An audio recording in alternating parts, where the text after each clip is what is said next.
Yo, what's up everybody? Today we're going to be doing some more Matsuribayashi. Even though we have literally completed, I think it's 42 fragments now, we have 8 more fragments to go, and let's just say we are in for some really saucy stuff today. Because yeah, we're going to actually be seeing whatever the, the fragments that are sort of based on, like, what happened in the previous chapters. I'm assuming, and probably like Hanya's theorizing, I don't know, maybe thought process behind it, like what she actually did. I'm really interested into actually finding these things out. I'm really excited as well because, yeah, even though we've read 42 fragments, these things are probably going to be nothing like what we've read. It's really nice, and yeah, I really hope that today we're gonna learn a lot. And yeah, I really hope especially that we're gonna sort of find out, like, I don't know, I'm just really interested. I kind of hope we're gonna finish it today, but also I hope that, like, we're gonna find out more. We're just gonna, learn some more stuff. It's gonna be really interesting.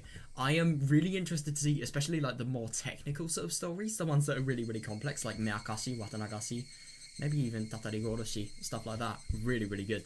So yeah, let's begin this. Right, I think we're probably gonna start with, I don't know, what should we do?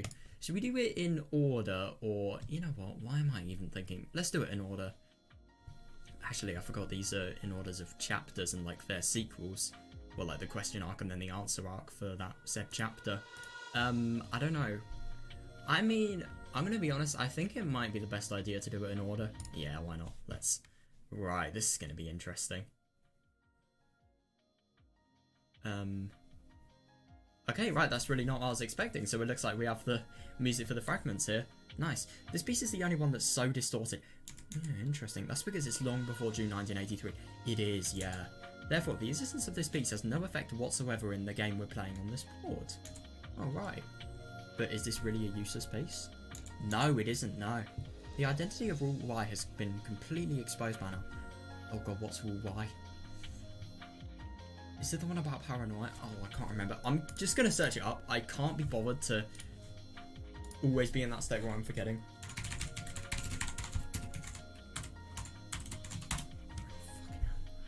Right. Okay, what is Rule Y? Oh, okay. Rule Y is Takunomiya and Tomitake will be killed. Rule X... Oh god, what's Rule... oh god. One's about Hinamazawa syndrome and one's about Oishi and... I don't know. Right, I'm just gonna sort of... I'm just gonna... Right, so Rule X, a random... Oh, right, Rule X is random person in Hinamazawa succumbs to Hinamazawa syndrome and is driven to acts of violence by extreme levels of paranoia. Rule Y is Tomitake and Takano and... Oh, right, Rule Z is everyone in the Sonozaki family believes. It's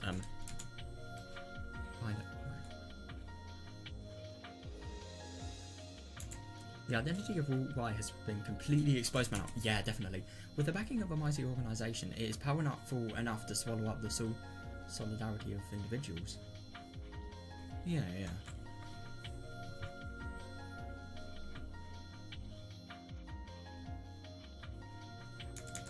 I almost gave up on this game because of its irrational power.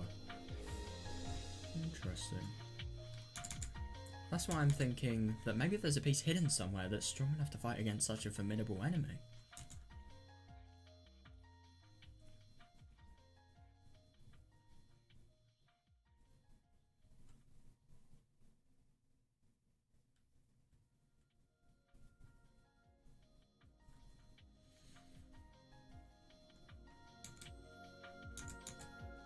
Mamoru Akazaka works at the police headquarters in Tokyo and might have the power to stand up to such a vast conspiracy. Interesting.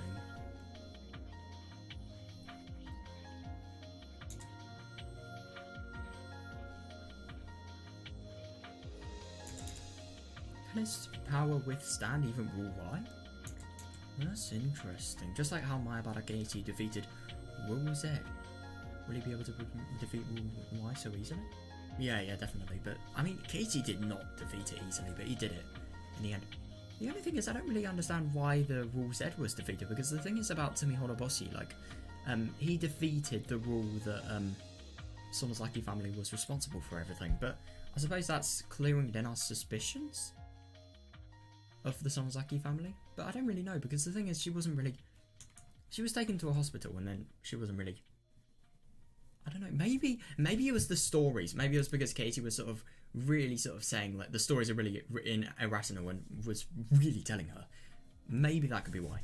Because she sort of came to believe that her stories were just bullshit herself. We need everybody's strength. So Akasaka's strength is needed as well. Yeah. Oh, right. Okay, that was a lot shorter than I thought it was going to be. Interesting. Yes. Yeah, that's actually really interesting. I wonder if Akasaka could defeat Ruwai, because, I mean, the only thing is, I just don't really understand why he would be able to, because, like, the thing about Akasaka, even though, like, he would definitely have high motive to help people, he is just a police officer. There is only so much one individual can do, but at the same time, who knows? Because the thing is about a lot of these things, like, these people, I don't know. I suppose. I really don't know. Right, Fragment of Onikakushi. This is going to be interesting. Oh, where are we? Oh, ho, ho, ho, ho. In order for Matsuribayashi to become a game piece that can lead everyone, there's something he has to learn about first. That piece, the piece that's very painful, pitiful, and sad. Yeah, easily.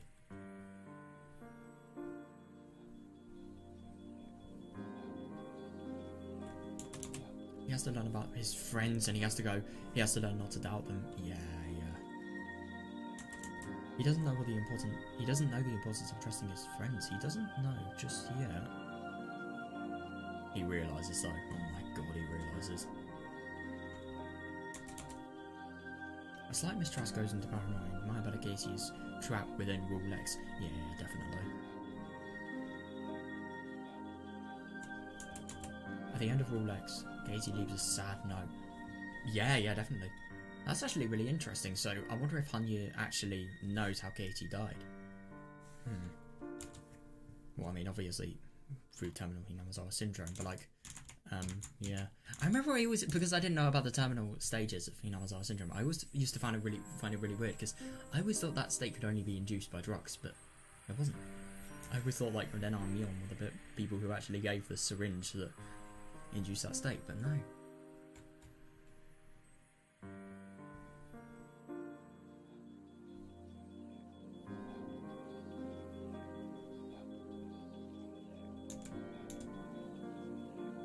While it may be very bitter and very painful, it also puts him through the process of learning something very important.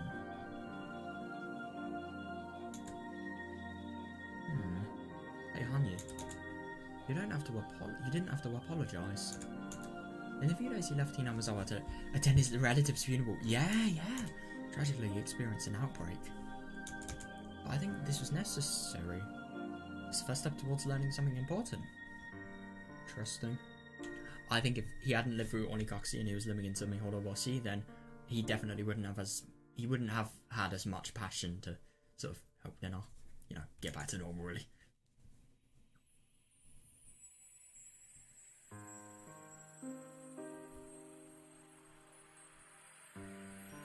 God, it's just unbelievable, that butterfly effect though.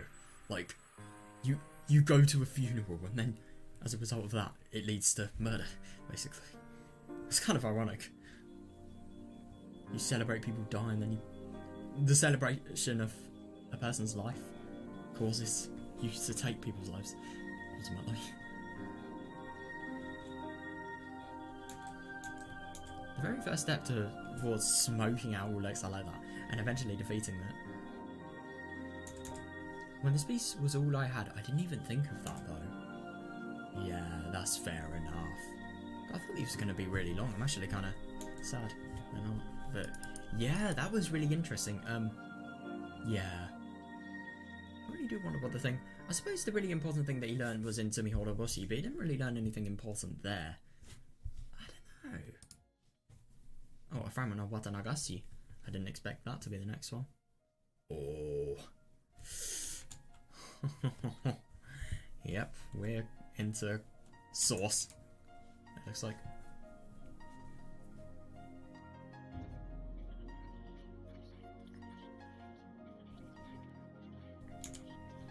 This game piece has a very important meaning for us. That is, if I could read it. There we are. Because it showed us the first time that it was possible to poke a hole in the fake of June 1983. Yeah, definitely. Start from the conclusion, I love that. Everything gets taken in by rule Y at the end. What's rule Y? Yeah. And all of our effort is wasted. What is this sort of whispering like sound? It's really hard to concentrate on the reading.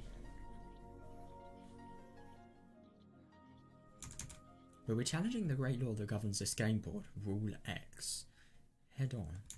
Yeah, we're using everything we've learned so far from other fragments, which prove we can defeat it.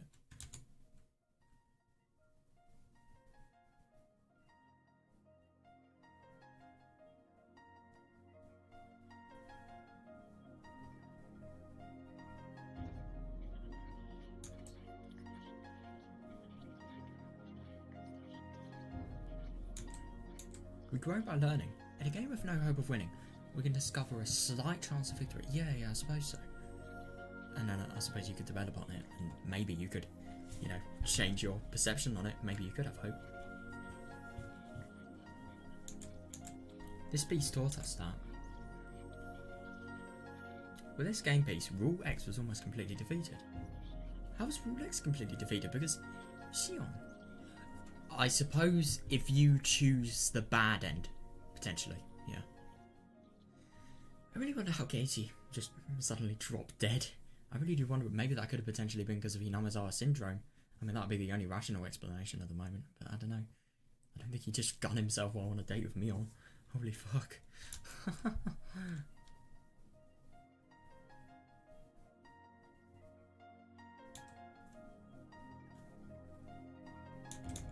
Matsuribayashi and other friends, our other friends, won't be led astray by something as pathetic as the Hinamizawa syndrome and dancing tragedy any longer. That's actually really interesting, yeah. But our other friends, what, Shion's not a friend? Yeah. I would find it really interesting in a fragment. What if more than one person had Hinamizawa syndrome? What would happen?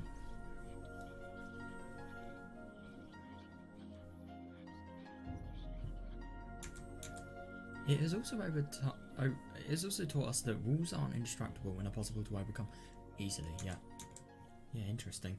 In other words, it has given us the ones who are on the outside of the game board. Yeah.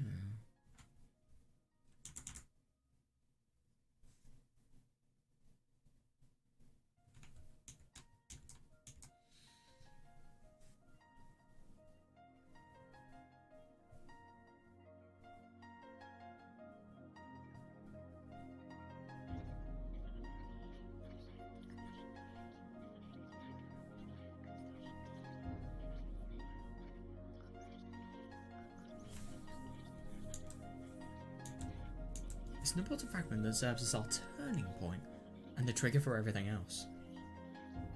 Interesting. How is Watanagashi a turning point, I wonder? Right, so that's the end of that, but I'm just wondering how it's a turning point. Now I need to think about this. So the turning point is that one where you learn things that you can sort of use for the future and completely make something different as a result of it. Wait, what? Oh shit, that was something. Oh my god. Dude, I thought that was Watanagashi, so I was really confused. Oh, for God's sake. Right. Yeah, I was really confused because I thought I clicked Watanagashi and then I saw Dena. But then I forgot. Oh my god. Right, I'm gonna just reread this, I think. Because, yeah.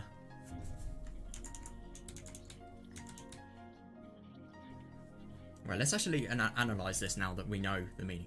Yeah, definitely. Yeah, easily. But yeah, that is also true. Rule Y took all of this at the end. We are definitely. Rule X was very nearly overcame, yeah. Rule X was overcame, but the only thing is then are, you know, the sort of After Effects. No way, Adobe software reference. I mean, anyway, like, the after effects of her having done this, that's going to be why this fragment isn't really ideal, I suppose.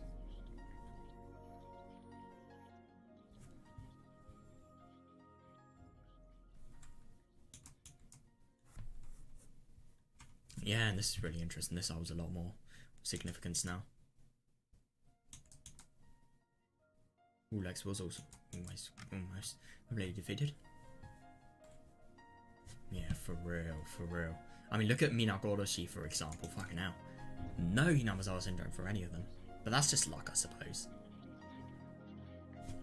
Yep.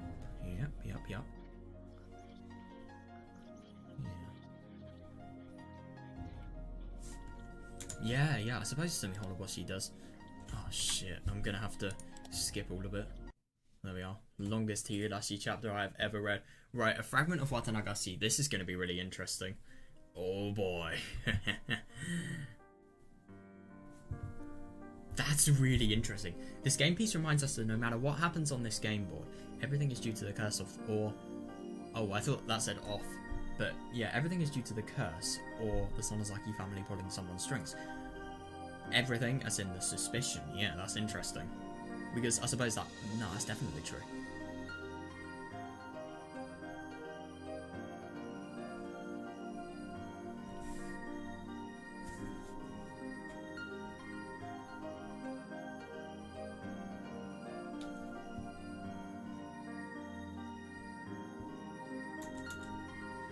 No, to put it in my words, this is the piece that makes everyone aware of the existence of Rule Z. Yeah, fair enough, yeah. Oh, it's the toy store.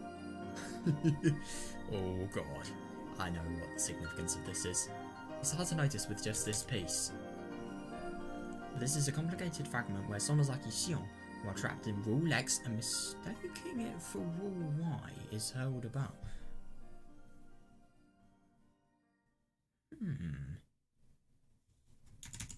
Comes to notice the existence of Rule Z. So she's trapped in Rule X, I agree, but how does she mistake it for Rule Y? So she mistakes her paranoia.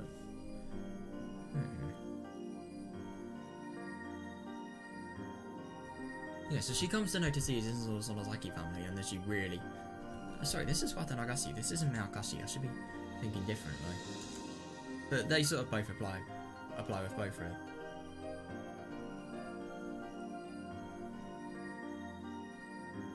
Maybe she's trapped in Rule X, but she's mistaking her paranoia for sneaking into the shrine, and she's mistaking that. She's mistaking the actual reason Takano and Tomitake got killed. I don't know though. That's just a guess. That's not even educated. It's just something I came up with.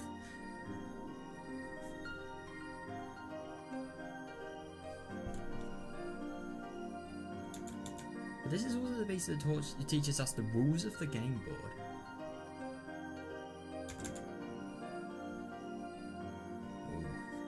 By the way, this piece called Sonozaki Shion is a piece coming from the outside, from the game's point of view.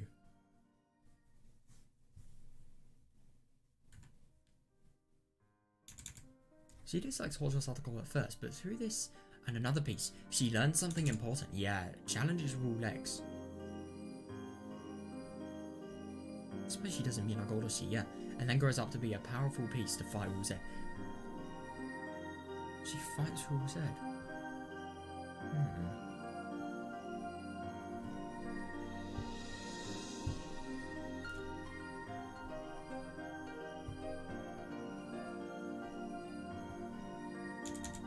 The most ridiculous part of this fragment is that it's hidden so cunningly that it doesn't seem that way at all with a passing glance.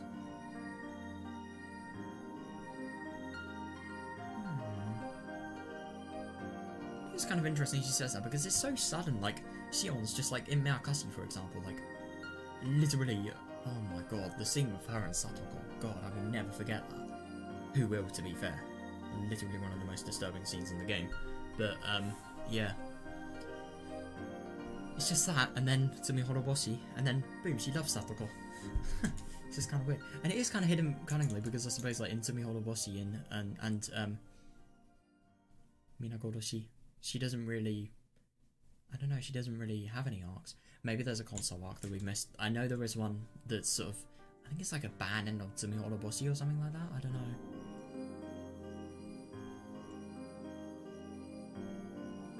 I suppose when she learns something important, by the way, here's where I'm looking at. she has the dream. I don't really get how Shion fight Rule Z though. Maybe it could potentially be because you know at the end of Minagoroshi where, you know, Minagoroshi happens, massacre by the way, happens, yeah, so she could be, I suppose just by knowing, I don't really get how she would fight the Rule. Maybe it could potentially be because she wants to fight the abuse that Sonozaki's sort of, I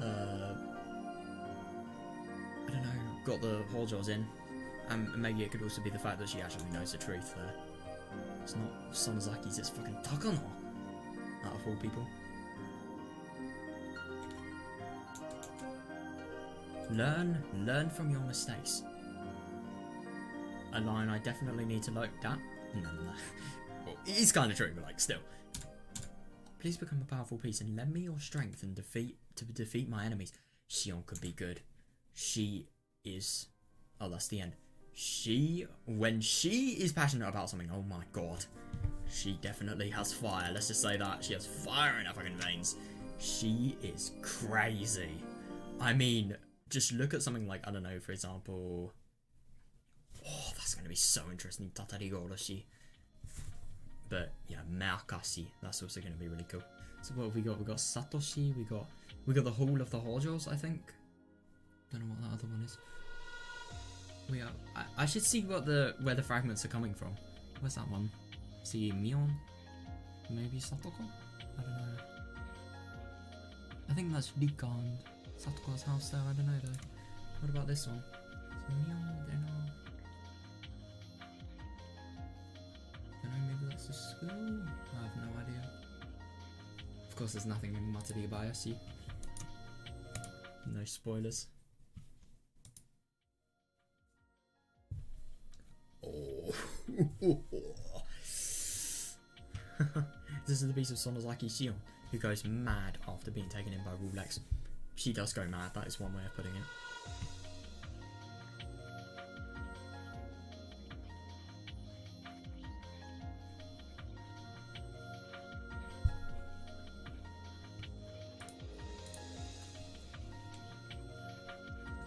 With no room for sympathy, this is such a painful piece that one can only have a pity.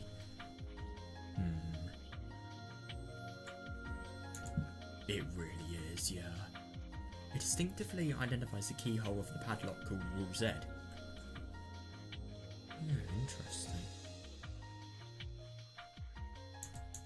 Mahabara Casey becomes the key himself to pry open this padlock.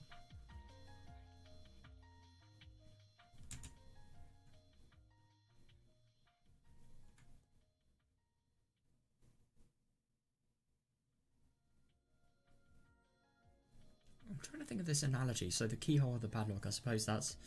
I don't really know. If something is a keyhole of a padlock, maybe it could be like... Maybe it could be something that's... I don't know, maybe it's like the starting sort of things to open up the mystery.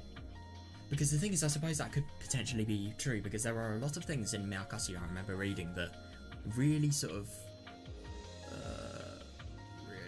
contrast the area of the Sonozaki families being the masterminds behind all of it.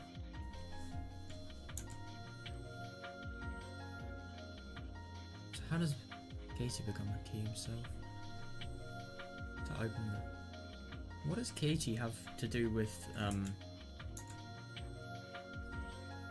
sort of beginning to expose the truth of Rule Z?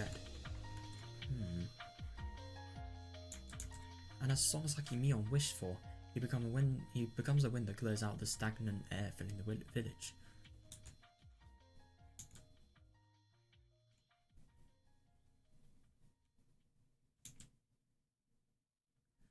This piece also teaches us an important lesson. And it's interesting that he becomes a wind that clears out the stagnant air filling the village, because I suppose you could technically say that, you know, like, him sort of being really, really courageous and being the hero in it, really, even though his heroism literally led to his death.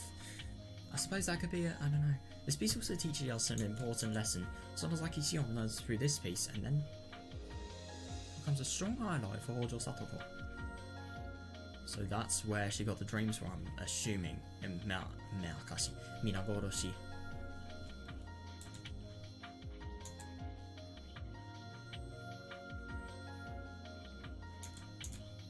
In that way, maybe Hojo Satoko is a piece that represents the padlock for Rule Z.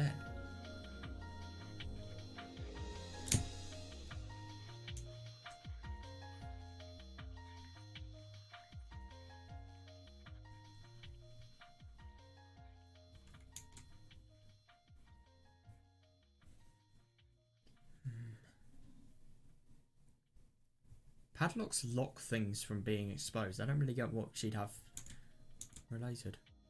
Unless she is saved, Rule Z can't be defeated. When she is saved, that means Rule Z is defeated. I just don't really understand this because, I suppose when Hanyu means being saved, she means when, she means, like, you know, when Satoko, what was I gonna say?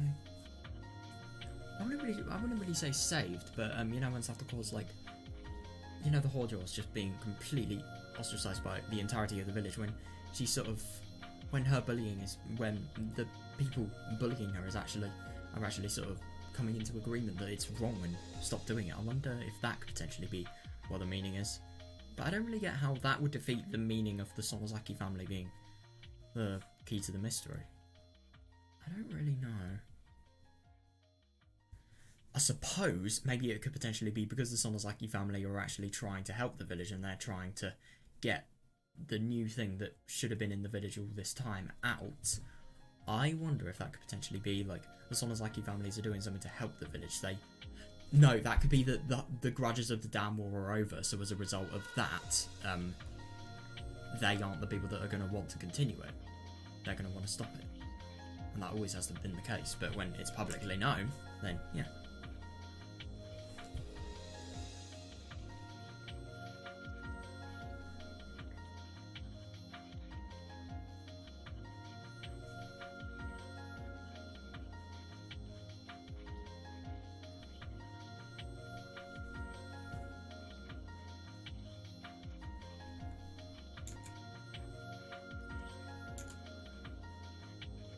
This piece indicates only that.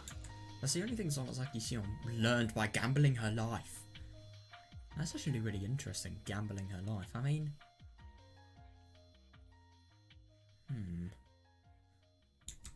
But now, I think it's very important. Every time I see Satoko and Shion argue about pumpkins, I think about that. God. She must really... I mean, her and Dika, they must have been... Oh my god, I couldn't imagine Dika especially. She probably doesn't remember the way she actually died with Shion. But my god. She must have a lot of bad memories from that.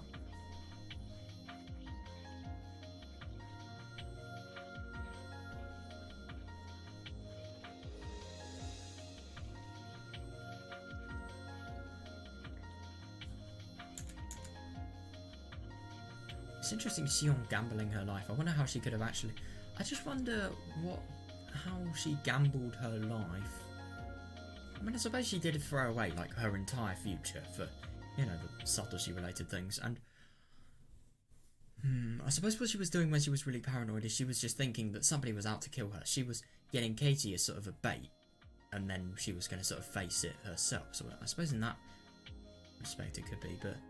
I think it's more in the case of just like gambling the entire meaning and friends and stuff like that. I don't know though. A fragment of Tatarigoroshi. Right, this is the one I've been most excited for. Right. I hope we're going to get an explanation to the really weird events that happened here with Geichi. This piece shows us the existence of the unreasonable Rule Z surrounding Satoko and reveals the most powerful adversary rule on the game board, Rule Y. Yeah, interesting. Yeah. So, I suppose the unreasonable rules then, maybe that could actually be why Satoko isn't reaching out for help, because she believes the Sonozaki family, they're not going to treat it well. Interesting.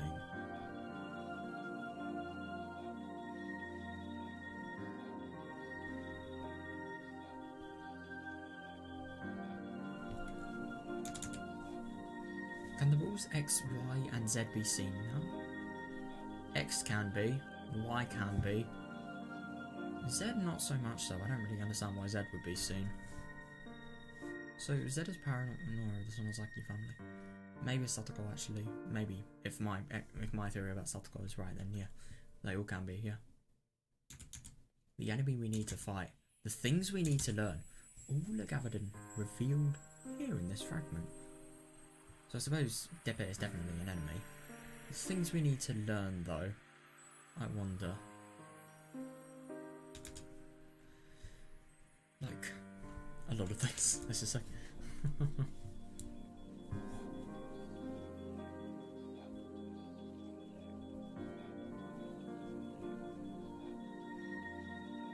Satoko does have very bad Hinamazawa syndrome, so you can't sort of expect a little.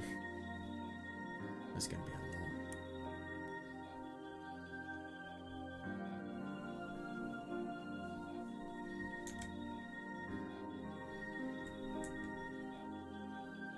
At this point, it's impossible to reach Rule Y. I think against Rule Z's effect on Satoko is the best that can be done.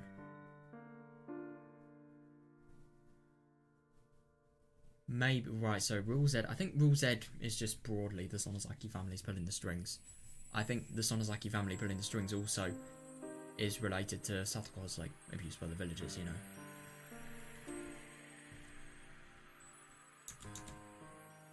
Oh god. Yeah. But in this piece we make a mistake in our approach for fighting it. The outcome we gain through erroneous means is erroneous itself.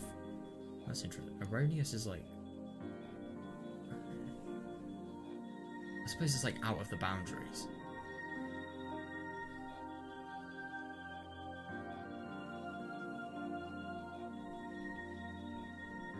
Means it shouldn't have been used, I suppose. That's what it would mean. But yeah.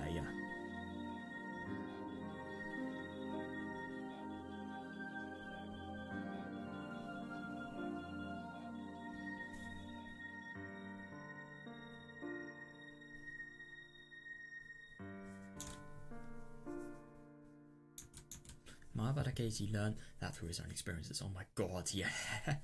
Yeah. Tragedy doesn't possess the power to overcome tragedy. That's actually really interesting, that. I agree. I mean, maybe it could in some circumstances, but definitely not here, no. Violence doesn't possess the power to overcome violence. It's actually very true, yeah. Violence always possesses the power to do the exact opposite of anything.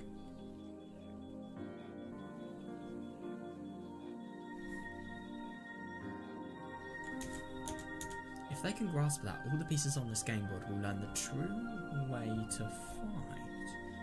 Oh, that's actually really interesting. So I do wonder if the main world, the world that reaches something past Hinamazawa's June 1983, maybe that's going to use everything that they've learned in all of the game board pieces. I mean, of course it is. But I wonder if the characters are all going to remember them. We haven't actually seen anything about the friend group yet. It's going to be really interesting.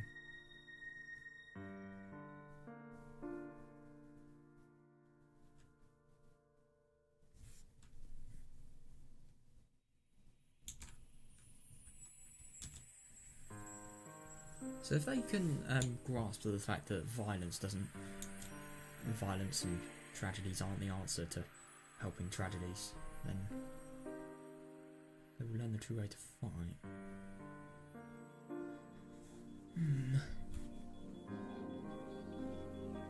I suppose that's an analogy for if they find out that violence and, you know, tragedies are never the answer, then they will learn from that and they will use what they've done in previous ones to, you know,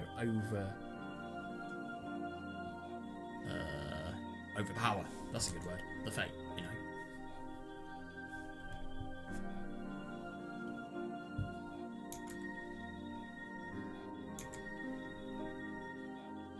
But Takano is too powerful. Yeah, fair. The shocking end of this piece doesn't allow us to learn that easily. Oh, that's it. Oh, that's really a shame. There wasn't actually any explanation on just the really weird end. I really do wonder what happened in that end though, because it's just so odd. It really was odd. Maybe it could be explained through hallucinations. I really don't know. A fragment of Minagoroshi. Right, this is going to be really interesting, this one. This is one of the... Oh. The game piece that uncovers the invisible wool Y that's been pulling the strings from the beginning. This is, my god. Yeah. It is invisible though. We've never been able to find this out until now.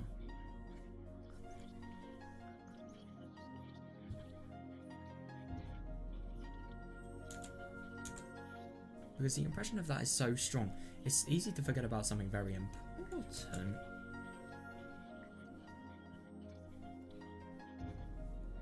They really have been pulling the strings, and that is so true.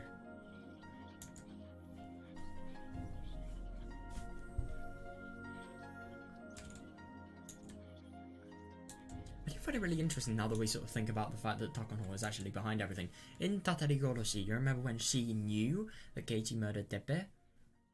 I really wonder, I bet you the mountain dogs were actually sort of monitoring that. And I would assume that, since it is near Watanagasi, maybe they'd be doing the telephone line operation then. No, because, hang on a second, that's actually really interesting. They probably would have if time was in flux. I don't know. But, like, they probably would have been doing that because, whenever the real crime happens, no, so what happened was the gas disaster happened... There was one day, and then... No, I think there was... So after Keiichi killed Teppei and then woke up maybe in another world or maybe in a hallucination-like world, I don't know. But whenever he woke up, there was one day... And then I think there was another one on that second day the gas disaster happened. So I wouldn't be surprised. I don't know though.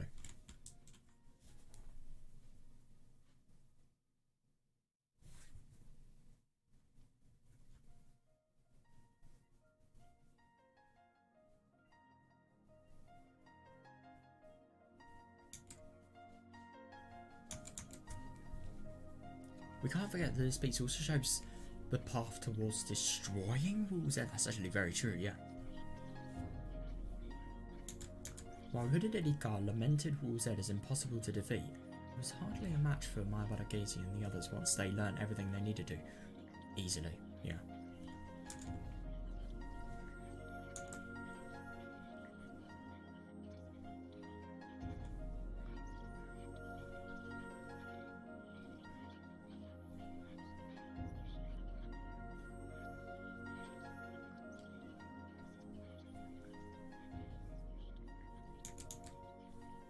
They knew the correct way to fight and fought according to the rules of the game book. They did, yeah. And I mean, they weren't going to, but because of the sort of, I don't know if you like, in Hanya's terms, like the pieces, past pieces, they have actually been able to.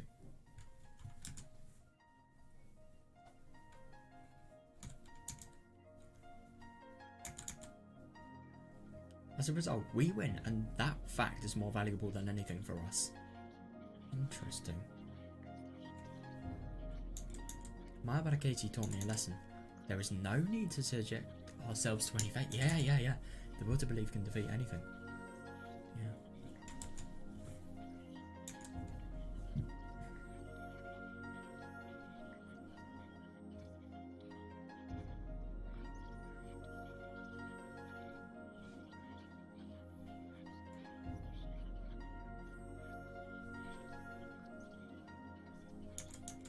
The fate that I was always subjected to was created by Dagono Mio's own conviction. So what he says was correct. What does conviction actually mean? God, I fucking hate this kid. Oh my god. A firmly held belief or opinion. Right, that makes sense, yeah. To complete a conviction, we need a stronger conviction of our own.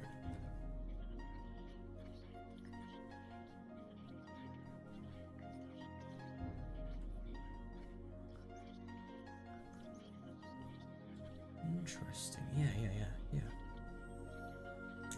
To complete our conviction, we need a stronger conviction of our own. A strong will can be pierced only by another strong will. We devote the rules X and Z and then challenge the final rule Y. But we need more pieces. Yeah, definitely.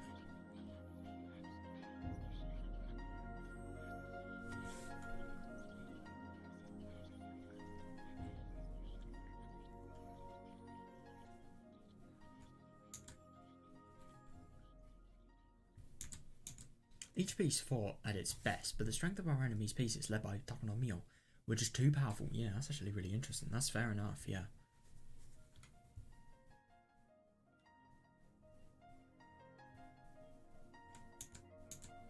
She didn't even give us mercy. Yeah, God, yeah. She swiss us completely and made us restart the game all over again. Yeah, easily. And if anything, with the other people in that world, they literally made them lose their fucking lives. I really hope that we learn how the hell she became like that and what this organisation was about. That's going to be interesting as well. I hope we do. If we don't, then I'm actually disappointed. But if we do, then hell yes, man.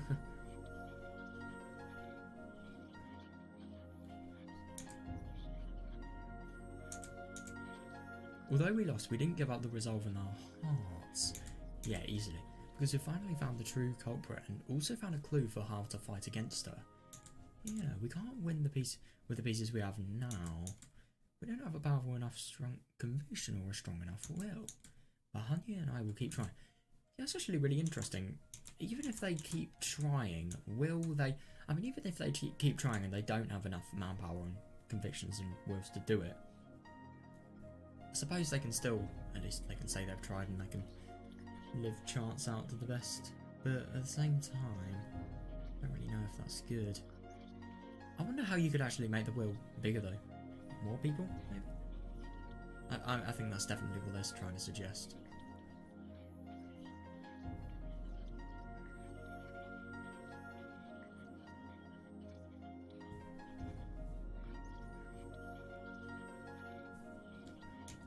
I just genuinely can't believe that they didn't know who the true culprit was until this.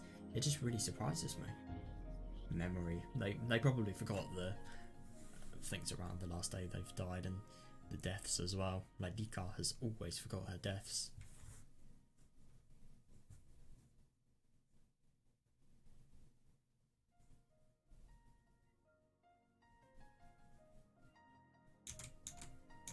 We'll roll our die repeatedly, look for the greatest result, connect pieces and try again. With a will stronger than Takano. Yeah. Are you sure that's going to be easy? Yeah. Well, I mean, I know they definitely will, and they probably will do it, let's be honest, but with a will stronger than Takano, that is going to be very difficult. Not only Takano, what about her? I mean, the soldiers probably don't care less, they just do what she does, so it is all down to her, I suppose. And definitely that sort of shady organisation that she's got into stuff with. That applies to that as well. Didn't you think of giving up several times before you got to this point? No! because you made it... But you made it because you believed in me and followed me here. This isn't talking to me, this is talking to Rika.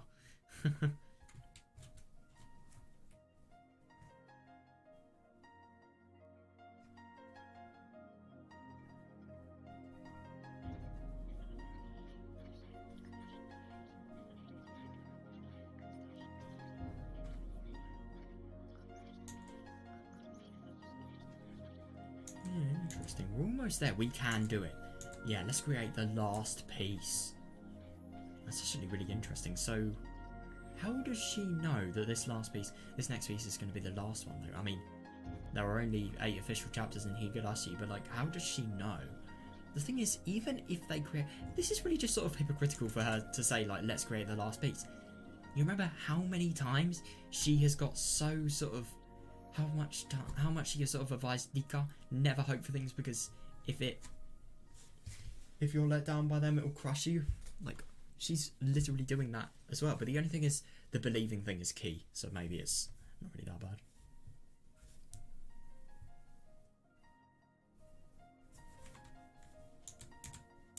It'll be the ultimate piece and we won't need anything else. The very last piece of all. I mean, she definitely predicted the future, but like, I just don't get how she could have known this.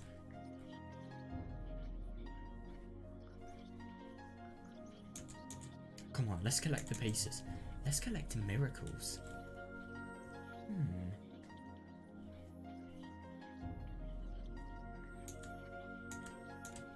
Please give me your hopes, desires, and dreams to me.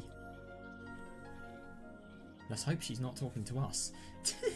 Yeah, interesting. Interesting, yeah. Yeah, that was cool. Right, last one now. Matsuribayashi.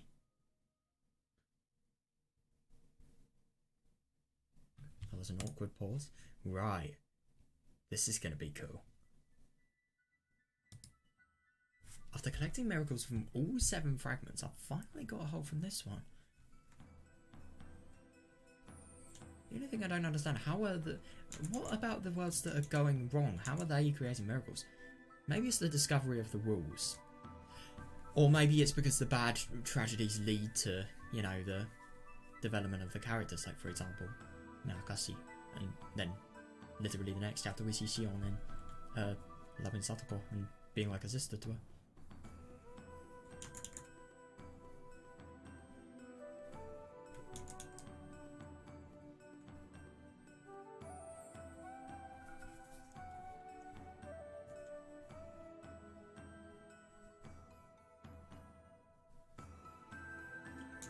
After collecting miracles from all 7 fragments, I've finally got a hold of this one.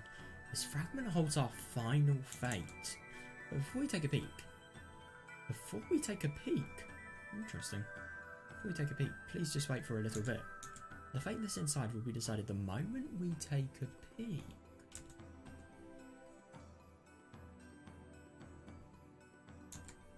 I suppose even if she doesn't know that this is going to be the final fragment, they have less and less time, so this is probably going to be the final fragment. They can only have a feasible amount of time to save Hinazawa, and oh god, it really is stressful.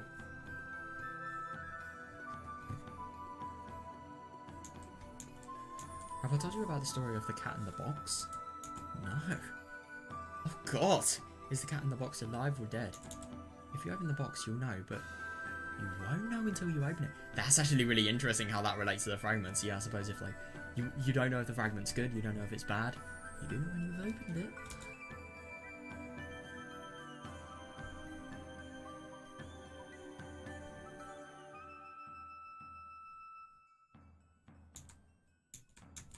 It could be alive and it could be dead.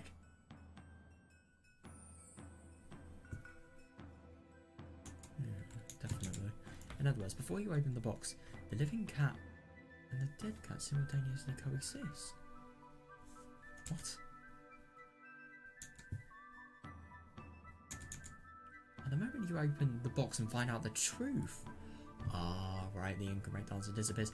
Yeah, I suppose they do. I suppose that's an interesting way of putting it, because I suppose if you think about it like that, they both do exist at the same time in your head.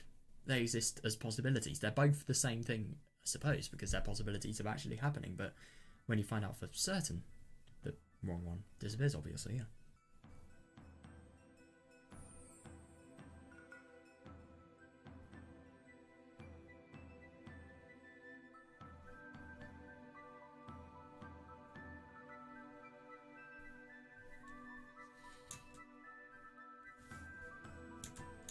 The inside of this fragment is the same principle. The future we desire and the future Takano desires simultaneously coexist. Easily, yeah. I really do wonder what Takano actually does after this.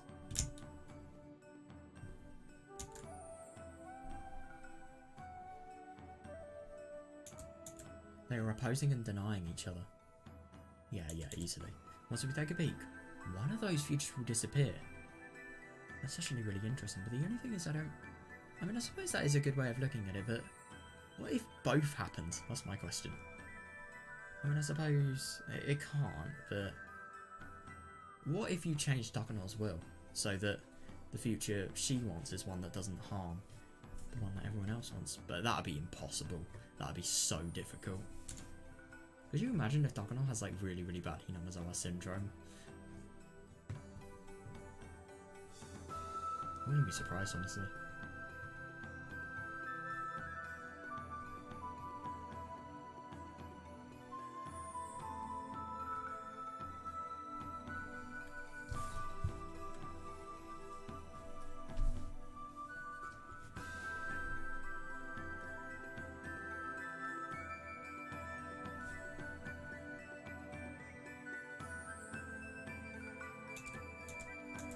If we have enough pieces, we can take a look inside this fragment.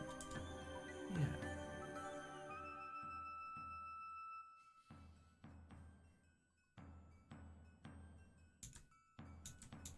But we've only had the same pieces lined up the same way on the game board. And the game under the same condition was Docono's complete victory. Yeah, interesting that, yeah.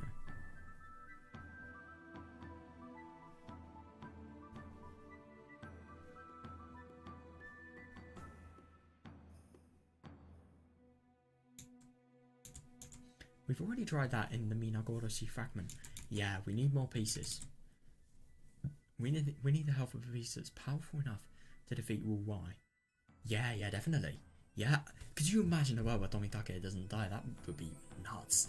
All of them, they just appreciate their life, they'd have a real adventure, and then it'd be over. But for Rika's lot, oh my god, that would be quite something.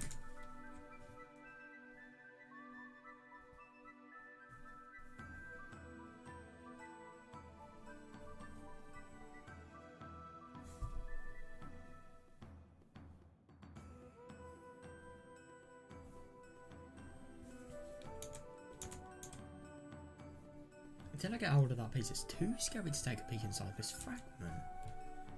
Interesting.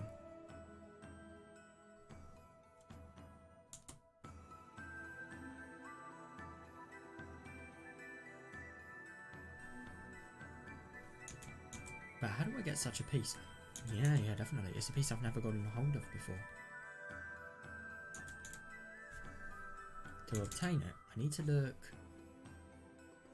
just one more time. I need one more miracle to obtain that piece. How? Oh, of course you end it there. Well, I really wonder what this miracle was actually going to be. I also wonder what's going to happen now, because we've finished all the fragments. Are we going to get like... I'm interested. Are we going to get like a new screen or something? Please don't tell me that we're just going to like... Oh. Right. That's going to be interesting. Oh no, are these going to spoil the console arcs for me? I hope not. Oh, it doesn't really matter if it does. If anything, it'll give me a little bit of information on what I'm going to be playing at least, so I suppose that's cool.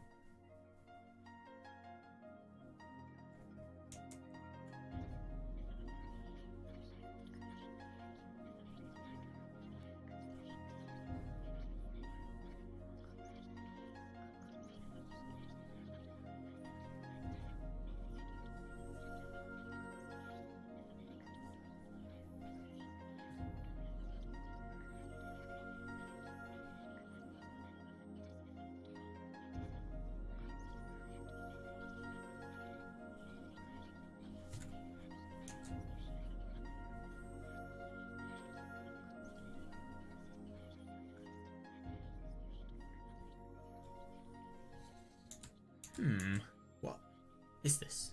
Yeah, what is this actually? Oh, I never noticed this tiny little fragment. Sometimes a fragment gets crackled and it breaks. Interesting, so that definitely... It is really interesting that Hanya sort of... I really wonder if these fragments are genuine or if they're just metaphorical and it's sort of her way of picturing things. But I suppose this could potentially... If this was metaphorical and there weren't... Of course there aren't, like, metal crystals flying around in a galaxy world. No way.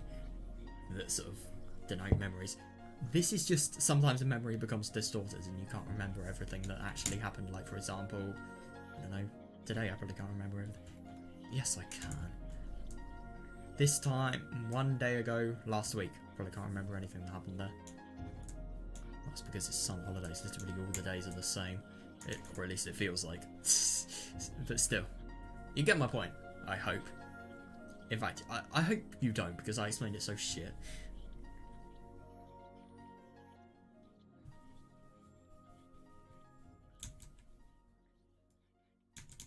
Just like how the fate we believe in cracks sometimes. That's actually interesting. Yeah, I suppose like Higurashi, for example, like fate you can't believe was gonna happen. Depe comes. Cracked. Damage fate is no longer the same fate it was.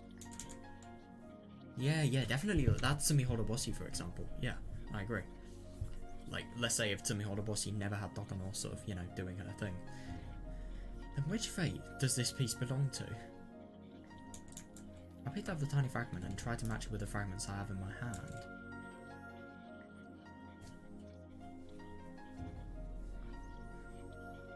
I wonder if this fragment is the aftermath of Higurashi. Because of this line, maybe. I don't know, that could actually... I'm thinking it's the part where Akazaka, you know, he explores the village. You know, I'm actually really disappointed in the VN. I mean, I'm not disappointed, but I thought it would have been really cool in the VN to actually have, like, adult Denna there, like she is in the anime. Oh my god, that is so fucking sad, that one. Oh, I feel so bad for her there. It really is awful. I mean, I get that she did do all the bad things, but to think that not only because like her past sort of really influenced it, but to think that like it was all provoked by a disease. It wasn't even... I really do wonder what would have happened if Hinamizawa syndrome never existed in these situations. I really do wonder. In fact, that would be a really interesting thing to like make a video on or something. I hope somebody does that someday.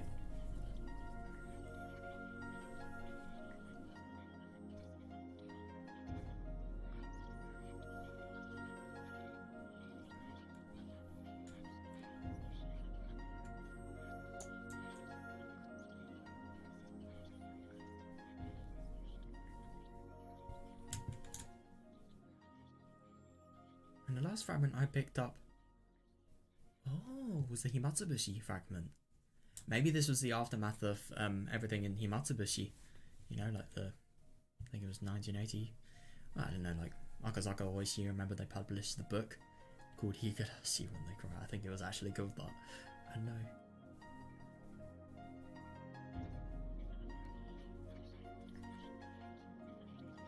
So interesting, this thing. So that fragments are actual real objects, and they must not be very big if you can literally fit them in your hand. Especially Hanyu's, like, she's tiny. She's like, I don't know, 130 centimeters tall, probably? No, that's probably a real understatement. I don't know. But still, she is tiny. So they must be very small. What if she just got a fragment in her hand and then... I mean, I suppose she is in space right now, but still. What if she just got it and like go through it? Who knows?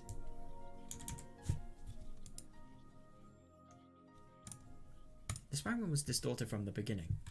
Yeah. And look. See? No. This tiny piece fits perfectly. Interesting. With this tiny fragment, how will the world change? Oh, so is this the tiny fragment of the gas disaster having happened?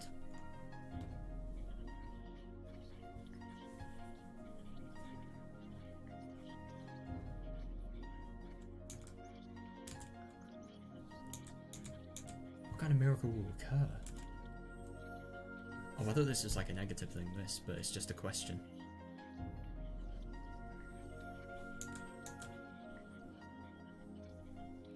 Oh shit. It's inverted. Oh, the whole world warped. So I put the broken piece back where it belonged. The distortion centered on the crack.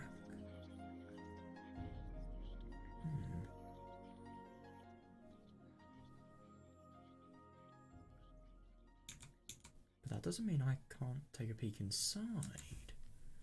Interesting.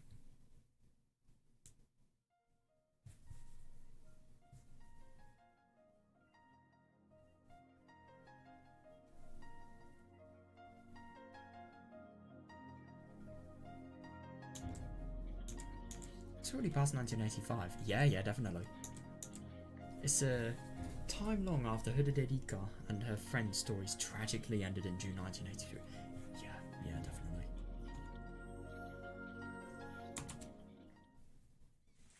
Oh, beep, zook! With some mild interference, an order crackled through their headsets. Oh. God, so this is what Hanya can actually see just by examining fragments. That must be amazing.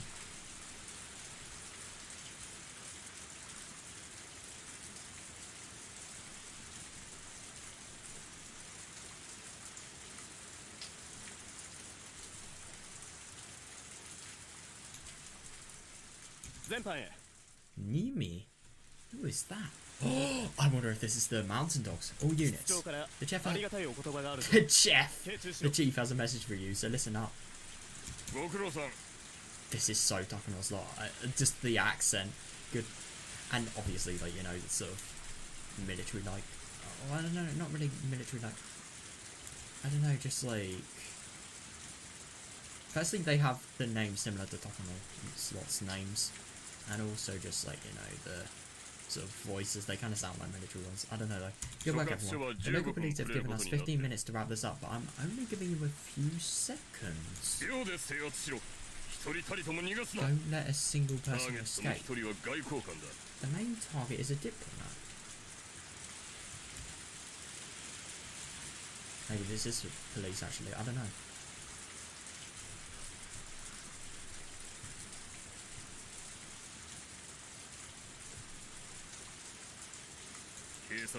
Don't let him suspect you're a cop, just grab him. But make sure you leave no injuries. Him. Right, I wonder who this is going to be. So something that happened in Matsuribayashi. It'll lead to problems if you do. Oh my god, I think that we could potentially see what's going to happen in Matsuribayashi. Like what this fragment is going to be. What actually happened with the friend group here.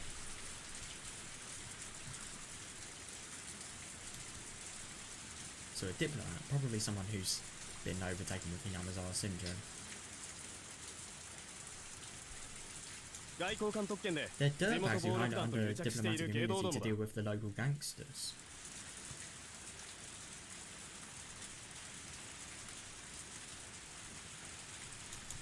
They launder the money from drug dealing. Jesus! And force people into the... Jesus Christ. And force people into sex trade to pay off high interest debts. Fucking hell. Wow. These people really do deserve to get arrested. Holy fuck.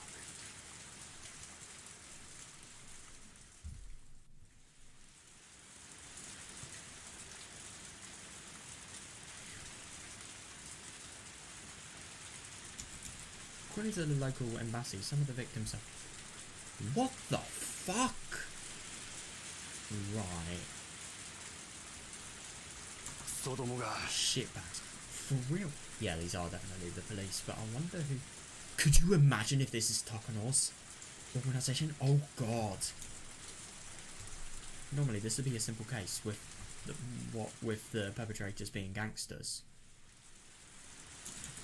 But when the police found out that a foreign diplomat was involved, things got more What is a diplomat?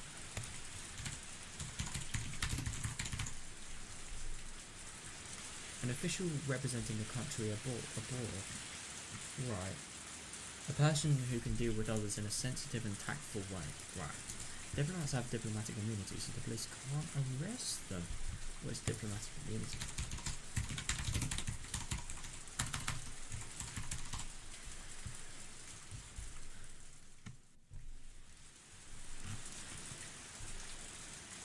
Certain foreign government officials are recognised as having legal immunity from the jurisdiction of another, I don't know, it just ends C. I don't know. There's just exception from the law, I suppose, because of having a powerful say in things. But they knew he was an important figure in the whole scheme, and there was no doubt that he was the middleman between the foreign criminal organisation and the Japanese gangsters. They couldn't let him escape. Yeah, interesting.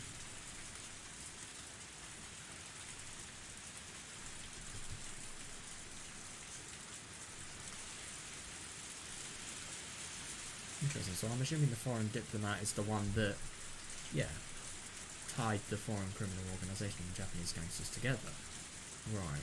Sorry, I probably should know about this more, but this is my first time sort of learning about this sort of gangster-related things.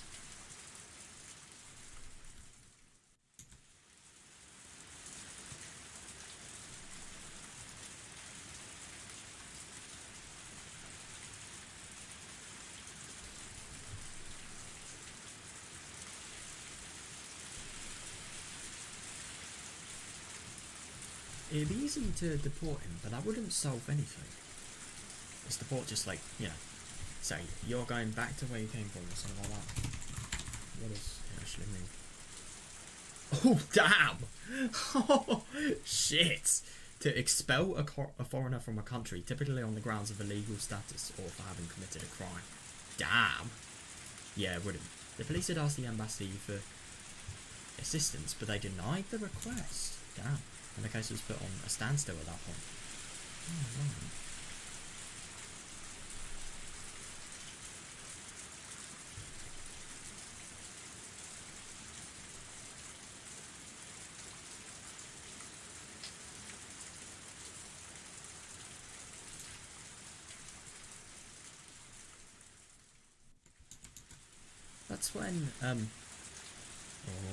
That's when they found out that the organisation was going to be selling the self-defense forces classified radar and missile technology secrets. Jesus.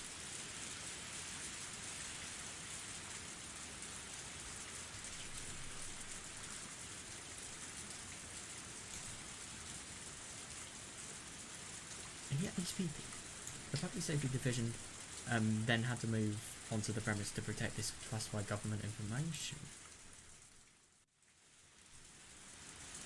So I suppose these things here, they would have all been, no, they wouldn't have actually, I was thinking that these were the things that were going to have been manufactured, but I keep on forgetting SDF and Alphabet Project are different things. Yeah. But the SDF was the thing that led the Alphabet Project, I suppose.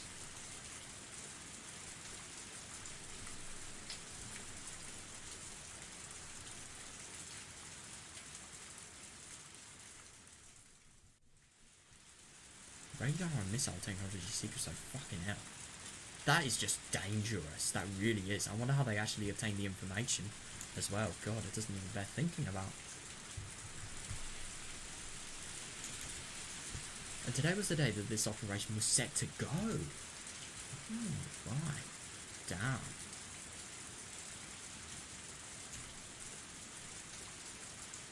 So I suppose the reason they actually know the operation was... Oh wait, so the operation of actually arresting these really illegal criminals. 2 men at the front steps, 2 men at the underground entrance, 4 men at the back door. God, there are a lot of people here. All suspects are believed to be armed. Oh God, good luck for them, fucking hell. Yeah, so I suppose they're allowed to be armed as well as a result.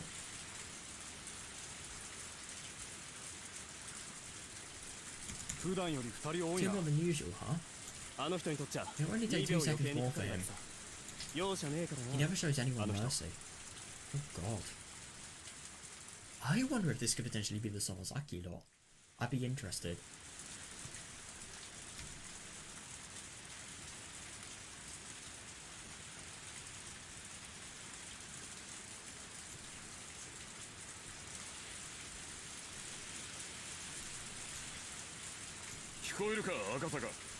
Can you hear Akasaka? You're on point. Be careful. Okay, let's move.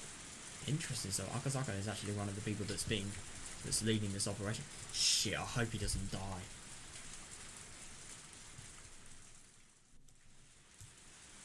No wait, hang on, he can't die because I should have not forgot this. Miyuki? No. Miyoko. No, that's Takano. Miyuki. That's not. Yumiko? Oh, whatever the fuck his daughter's name was. She is the reason he doesn't... This is evidence. This is Akasaka. I copy. Let's go.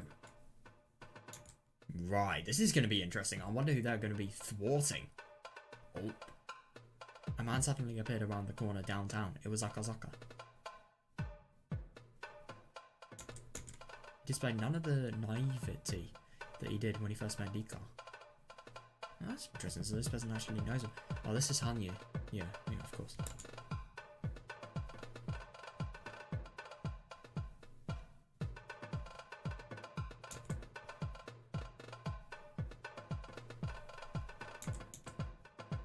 When he got to the entrance of the underground club, a bouncer with a heavy foreign accent stopped him. Interesting, I wonder if this could potentially be someone that has ties with a diplomat. I mean, of course.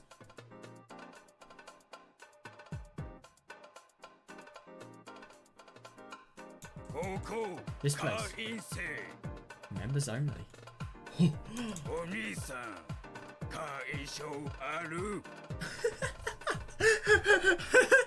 I mean, I'm sorry, I probably shouldn't laugh.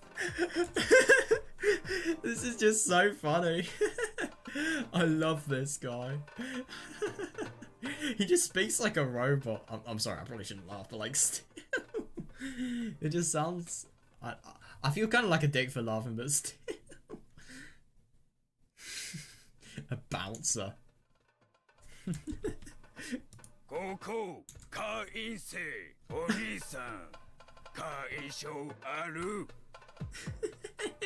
He does sound like a robot though, you can't lie.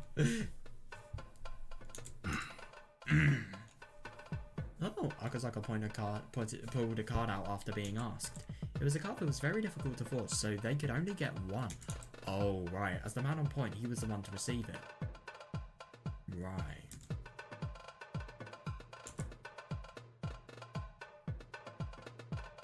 It really is interesting with the police. I'm assuming they have to use a lot of criminal means to actually stop the criminals. Like this, for example, forging stuff is illegal, but they have to do it to stop a criminal.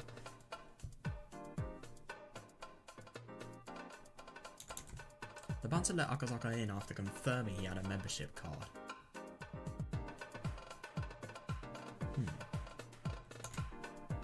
Akazaka passed the bouncer at the entrance. Yes, they're very sort of well monitored, these areas. He's coming down the stairs. Come on, Akazaka. Oh my god, I hope he can actually do it. We know he does, but like still. At the bottom of the staircase, there was an overly decorated door like the ones you'd see at high-class clubs. Yeah, I can think of one.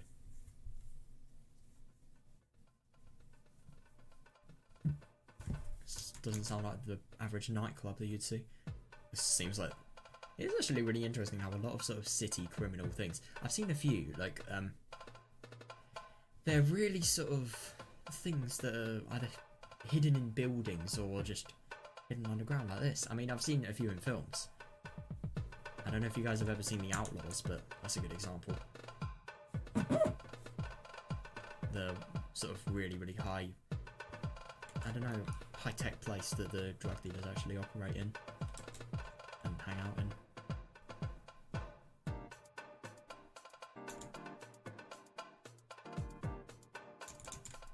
The venomous glow of the cocktail lights lit it up, silently warning everyone it was the entrance to a den of evil.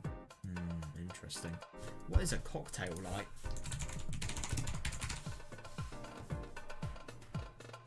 Oh, right, so cocktail lights are just another word for saying neon lights.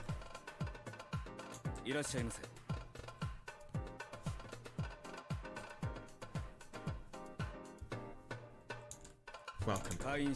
May I see your membership card? Oh god. The guard at the entrance took the membership card and put it... Oh god. How are they gonna have got away with forging this? Are they gonna have to replicate the entire code for it? The guard at the entrance took the membership card and put it through the card reader on the wall. Beep. An error sound. Shit. Slight perspiration could be seen as on Akazaka's forehead. Yeah, fair enough. That's scary. The guard swiped the card down a couple times more. Beep. Beep. I really hope it's going to be an error in the machinery. An error in the machinery. Akazaka-san is having a problem. Yup. Did they change the system? Oh, so, interesting.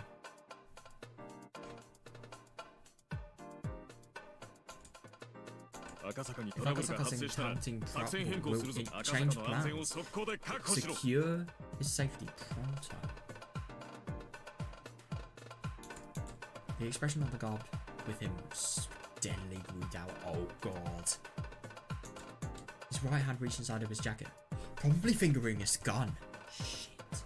Yeah, because I mean, these are criminals. There is no way they wouldn't have an armed gun just for, you know, the possibility of police potentially being there. Shit.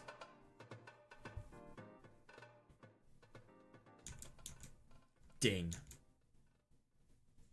What? Hang on a second, what? They've done a really good job forging this. This was genuinely the era of the machine. I didn't even know that was possible to. Wow, that's impressive. The buzzer suddenly. But to do that, wouldn't you have to sort of hack the database that's actually involved in this nightclub to change who's on the member list? Because I'd assume they probably. Oh, I don't know. You probably have to hack the database to actually make sure he's a member, or maybe you'd have to go under a fake alias or something like that. When I say fake alias, I mean fake name. I don't know if that's the right usage of the word though, so I just wanted to make that clear. Immediately after that, the lock on the door opened up. Right.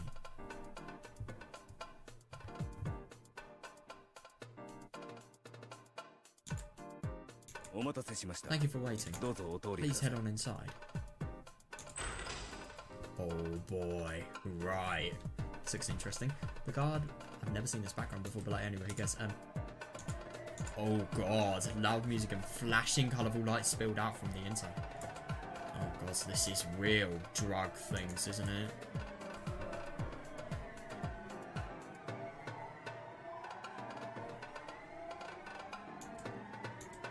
From within that, a well-dressed guard appeared to welcome Akasaka. At this moment, his first mission was accomplished. Yeah, actually getting inside, yeah. How is he going to arrest everybody, though? They're probably going to be armed, let's be honest.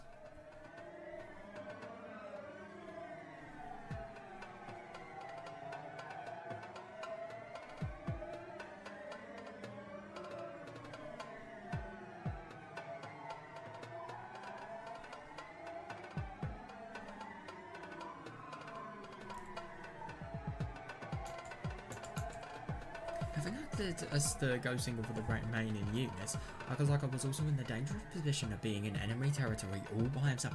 Yeah, definitely.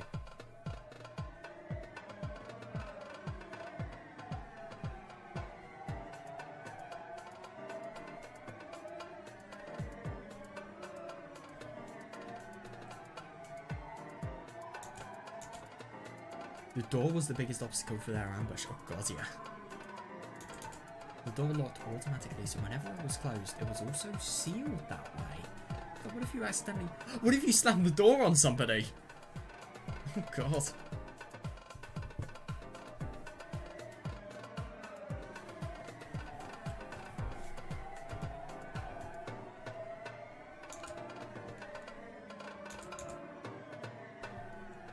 It was a solid door and nearly impossible to open from the outside. Yeah, definitely. Somebody had to not only open the door, but keep it open for several seconds in order for the raid to begin. Also, the police are actually going to raid. Right.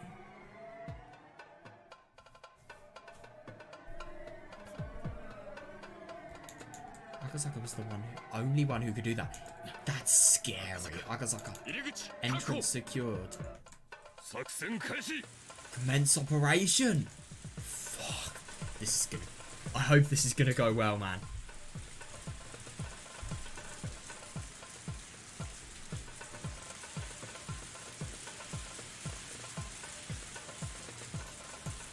The complex on the other side of the pub was getting a new tenant, and there were 2 trucks parked in the front of the building. So I'm assuming the complex is like some sort of house structure. I don't know. Never heard of that before.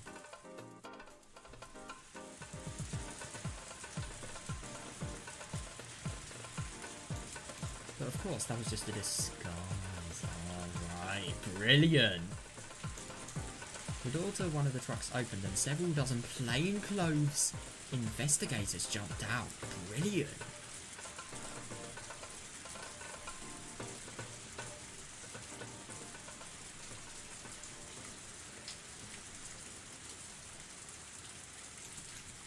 The same thing was happening at the back door too. Oh, the ground level guards noticed this and began to draw their guns, but were taken down immediately by nearby investigators who had been pretending to be innocent bystanders. Brilliant. Yeah, these police spots are very good sounding.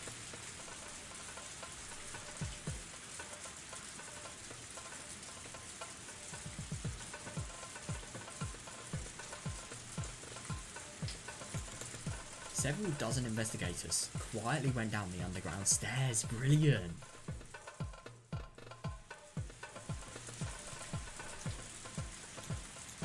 These narrow underground stairs were another obstacle to their operation.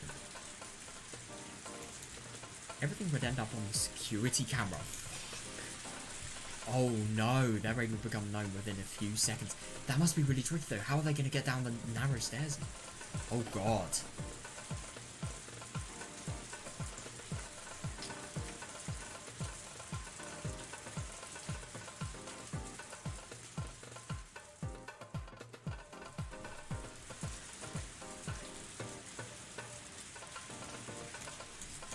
For that matter, a push on the security button will make it impossible for the lock to be opened from the outside.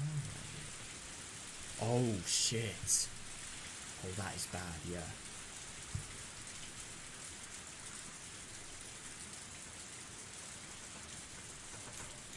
That's why they had to secure the door before the ambush.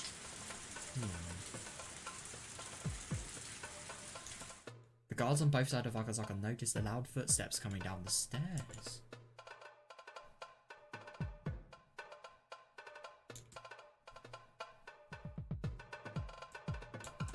The well-dressed guard also realised that something was wrong.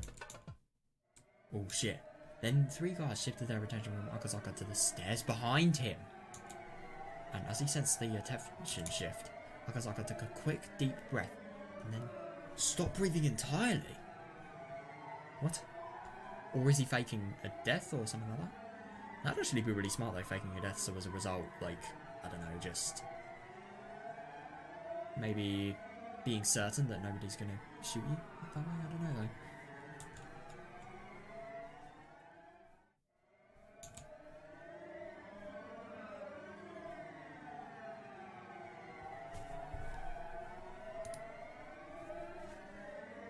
Hold up, I just gotta do something real quick, sorry.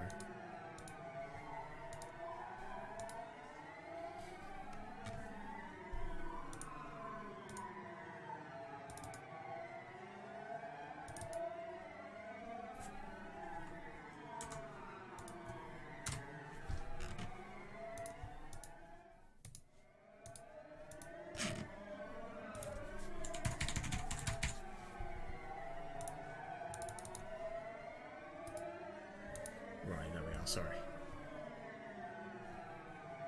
There we are.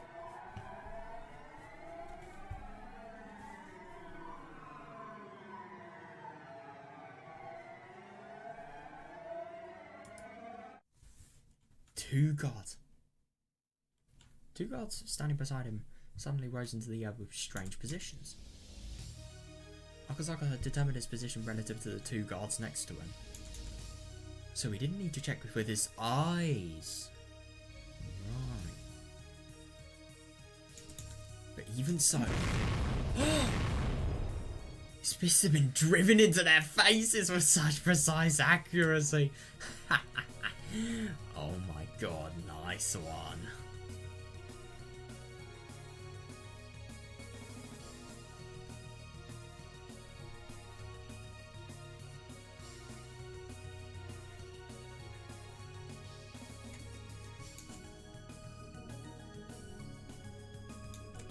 His moves were well-trained ones. Yeah, definitely. And showed no mercy against evil. Brilliant. They were as destructive as an armor-piercing ammunition. Jesus Christ. And furthermore, Akazaka had retracted his arms at the same speed he...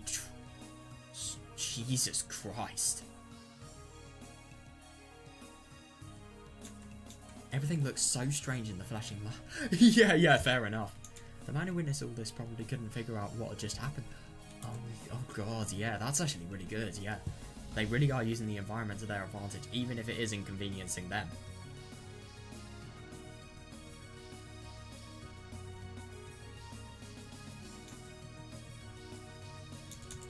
The two guards were in the air.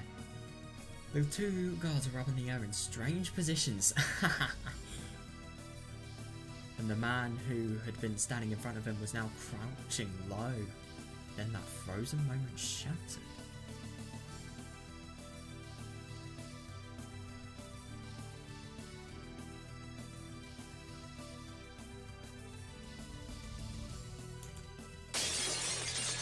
The well-dressed guard was smashed into the ceiling!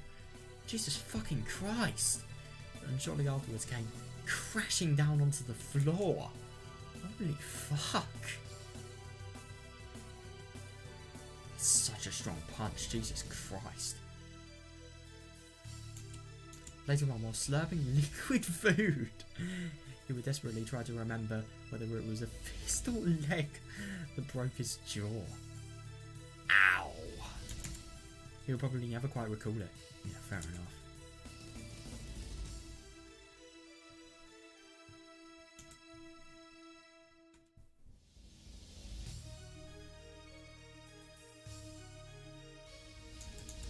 Rather luckily, the way his body fell blocked the door, so Akazaka didn't have to hold it open any longer.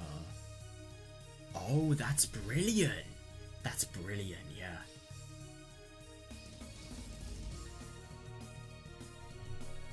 Akasaka. This is Akazaka. I'm going in.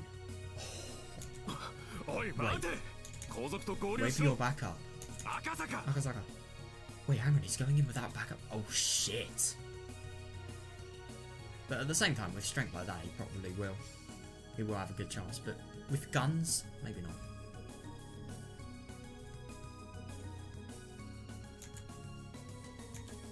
The room was filled with loud music, but everyone had already noticed the brouhaha at the entrance. Is brouhaha an actual word? You've got to be kidding me. It actually is a word. What does it mean? Internet, come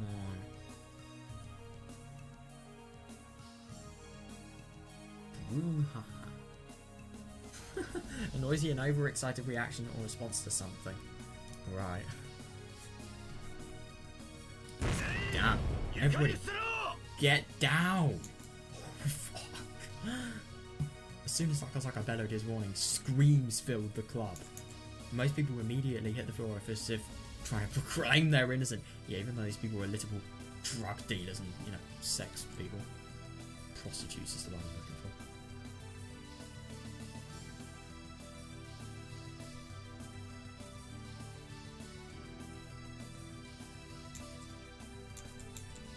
But all the guards reacted quickly to Akazaka.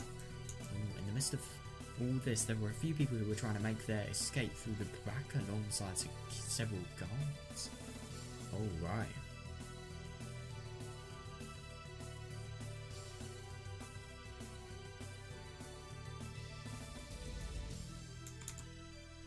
Akazaka restarted his breathing once and then stopped it again. And then ran after them like a wolf. Shit.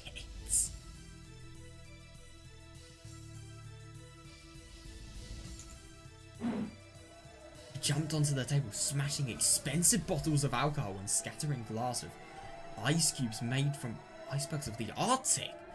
Jesus Christ, this is classy. For people who want to make money, fucking hell.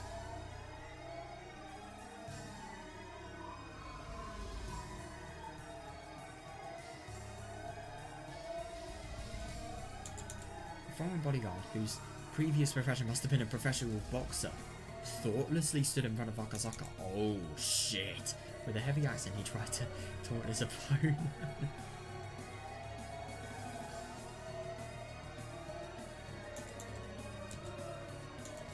But Akazaka couldn't have cared less about that. The only display that man was able to put on for him was He was able to block Akasaka's attack. But it wasn't even an effective guard. Jesus Christ. There's no way a police officer can be stronger than a professional boxer. Jesus. He must be so well trained. Definitely a man that I wouldn't want to get on bad terms with. Jesus Christ.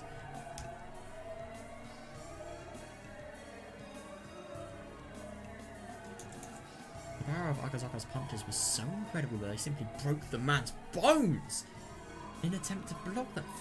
Fucking hell. And this is a professional boxer. Jesus.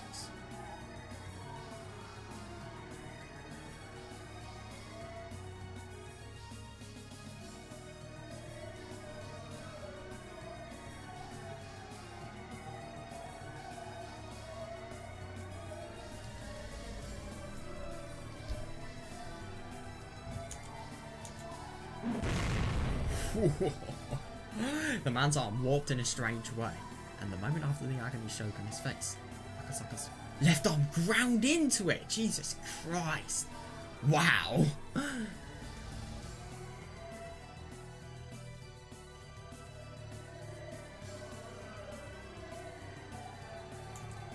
Akasaka, you see, is right-handed. That man should consider himself grateful. Oh my god. That he was able to get away with a mere orbital fracture. Orbital? Is that like a skull? What is an orbital fracture?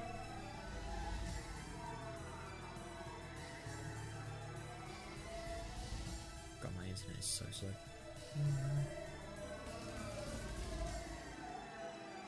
Ow! A break in one of the bones surrounding the eyeball. Ow! That must hurt. Jesus. Still, I suppose it could have been a lot worse. Thinking that this was his chance, another worse mistake. Thinking this...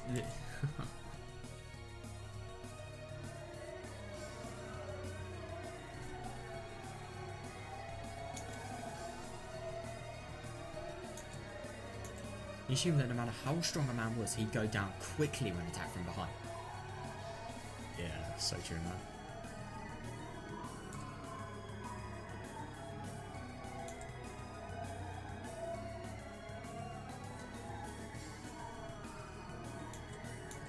He also assumed that Akasaka was concentrating in front of him. As Akasaka was concentrating in front of him, he wouldn't be expecting an attack from behind to begin with. Oh god, that is... But that would only be true if Akasaka was just concentrating on his front. Indeed, the attacker was very wrong, for Akasaka was no longer even thinking about the man before him. Brilliant. God, he is so good at this, it's just insane. I mean, heck, he literally nearly took down a mountain dog. I mean, this was like 8 years ago, something like that. Wow, this is June 1985, right? And this was 1978. 7 years. But still.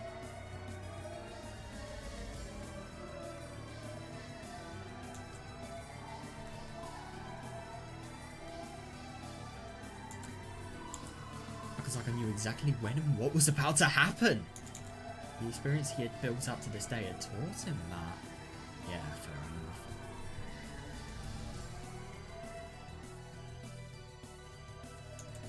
His body, more than his mind, remembered the timing for when menaces to society like this would make their move from behind him.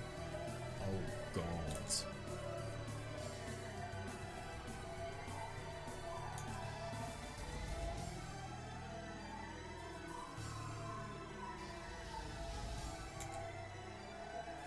Akasaka's attack continued fluidly from the left arm punch that he struck against.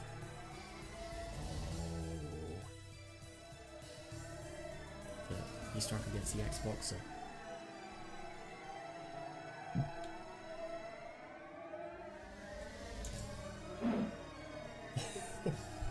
His left arm retracted, and at the same time he arced his left leg around beautifully as it crashed into the man approaching him from behind. Fucking hell.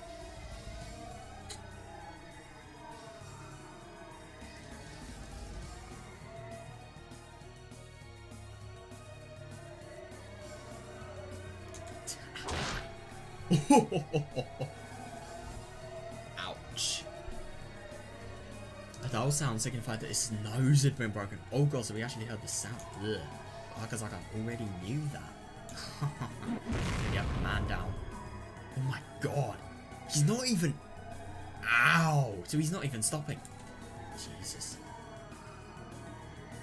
I'm actually kind of surprised the police were allowed to fight these people that much, but I suppose if it's to stop criminal means they can do whatever is necessary apart from murder. It's not even murder, it's just... I suppose it's justified killing, but it could be said as murder.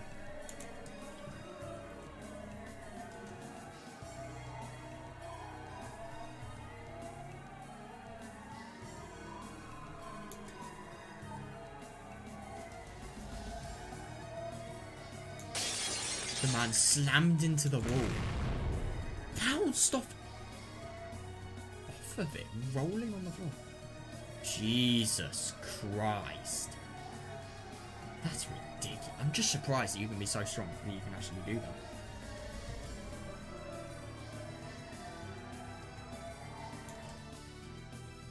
that. Akazaka took another breath. Under the glare of the dazzling club lights, the guards realised they were up against a demon. My god, yeah. The only thing is this is not good because of guns. Let's just say that.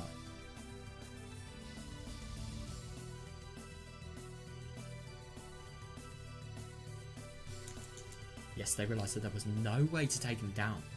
Yeah, the guards were being paid to deal with humans. Fighting demons just wasn't in their job description. Fair. At that moment, back up. Finally, you're right. Brilliant. Absolutely brilliant. Yep, one demon. Ugh. Even more now. Maybe finally isn't a suitable word. Yeah, but it has. Everything that happened did so over a matter of seconds. Agreed, yeah. The time it took for Akazaka to take down those five guards, fucking hell, was a span of nearly 2 breaths. Jesus Christ. This guy either has a very slow heart rate, or he breathes very slowly. Or he just perceives time very slowly. Maybe he's breathed more than 2 times, who knows. It's just ridiculous, like, it really is.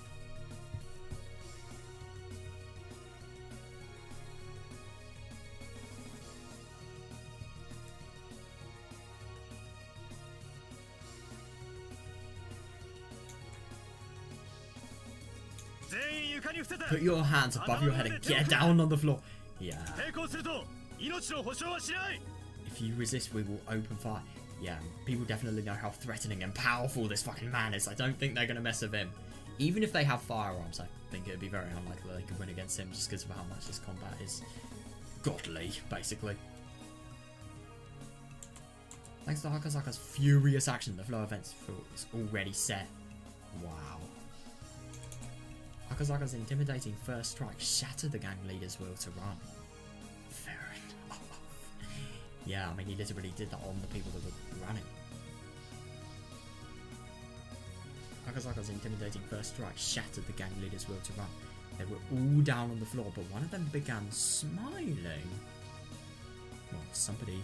We all know who's going to get injured next. Maybe this is a combat dude. Who knows?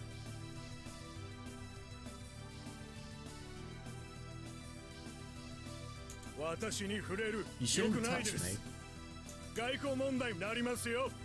It will lead to an international incident. What? Akazaka. Yeah, that is good. But the only thing is, I wonder what he was talking about.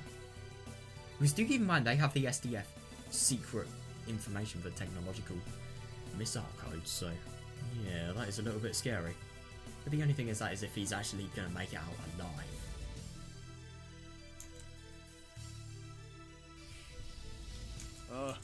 Aren't you a policeman? I have diplomatic immunity. Oh, interesting. He's trying to use that. I am a diplomat.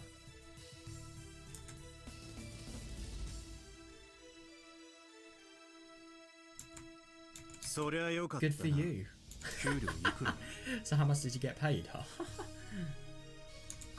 This has been an international incident. I'll be calling the ambassador. Oh God!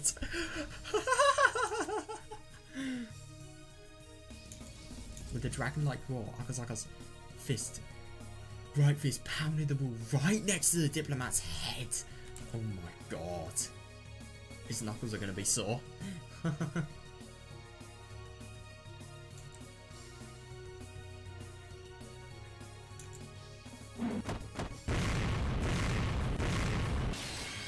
my God. Immediately after that, his left fist pounded the wall on the other side of that head. And soon enough, Akazaka had pounded the wall several times, each just a sliver away from the diplomat. Yeah, he doesn't think about messing now, does he?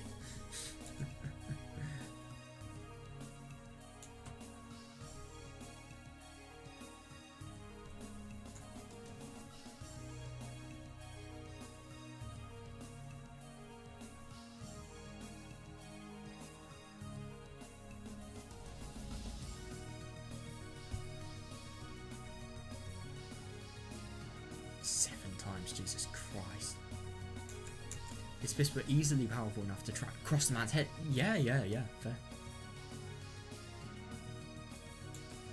The diplomat crumbled to the floor. Yeah, he's not laughing much now, is he? This is Akazaka. Target secured. Oh, right. So this was the diplomat they were actually trying to arrest. I thought there were multiple diplomats. No. Further investigation discovered a secret getaway route that even the public safety didn't know about.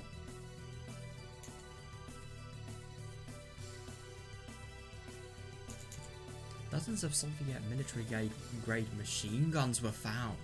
And if Akazaka hadn't stopped them there in the club, they would have escaped. Or even worse, the operation might have ended with a brutal death toll on both sides. Jesus. That is scary. God, good thing Akazaka's so good at his job. No wonder he was the one that was actually asked to go in there. What the fucking hell.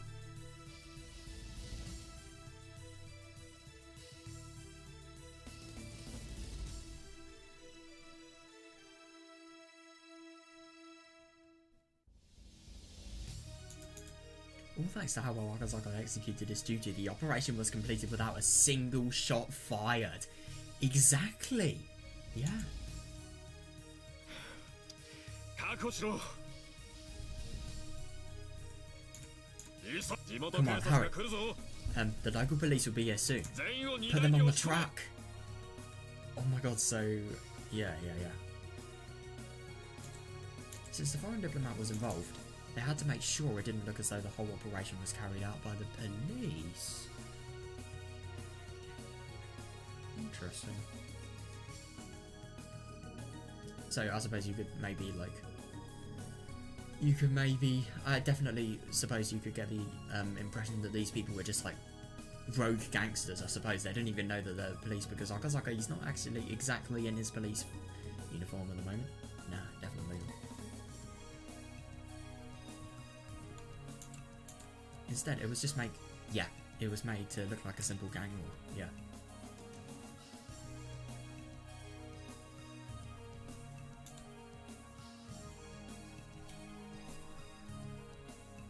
So I suppose this is because if people find out that it was carried out by the police, they would actually be able to realise that they could potentially be making a wrong arrest and then could take it further. You know what a lot of people do, they like to make loopholes and like to tear the party down, you know.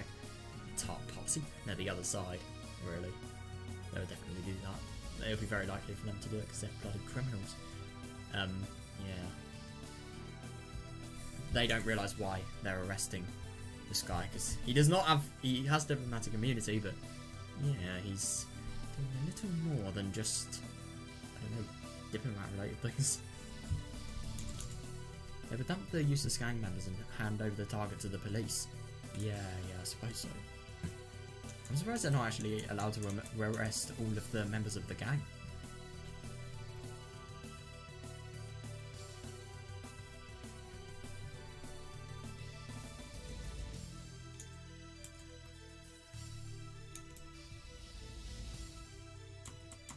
Of course, before handing him over, they'd make sure he spilled everything he knew. Yeah, definitely. Akazaka, I can imagine him not being somebody you would want to get on the bad side of. Which you would if you lied or something like that. That diplomatic pig would be used as a negotiation device by another part of public safety. Interesting. They found plenty of evidence that said pig was tied to an underground criminal organisation. Hang on a second, so they found plenty of evidence, but they don't know for a certain? Or...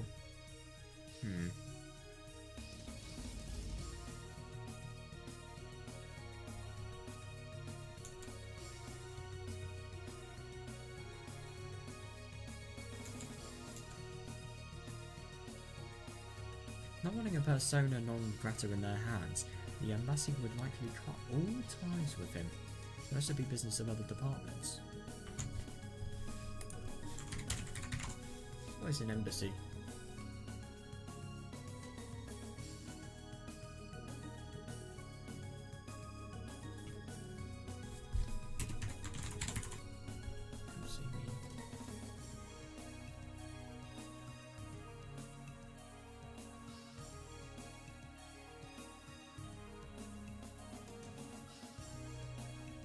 The official residence or offices of an ambassador. Right,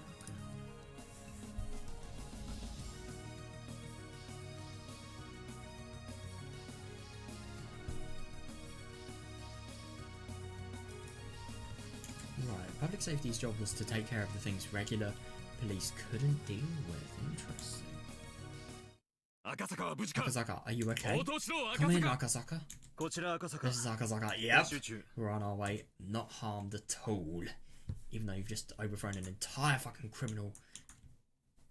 And potentially people that could have killed you with the guns.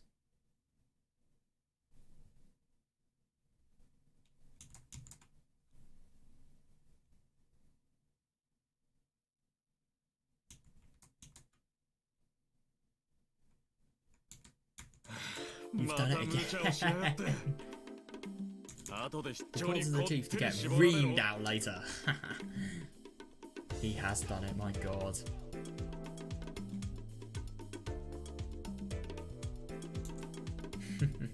Akazaka-san, you sure are a demon. 5 men within mere seconds? He is, my god.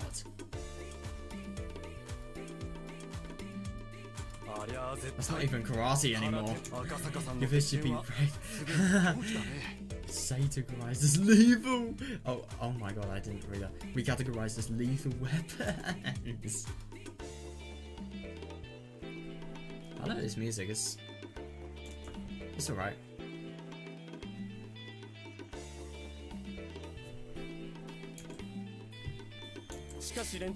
It's almost lucky that none of them drew their guns like, yeah, definitely. Knowing how brutal Akazaka-san is, he could have turned them into honeycombs. Oh god, a human honeycomb, that is not a very nice thought.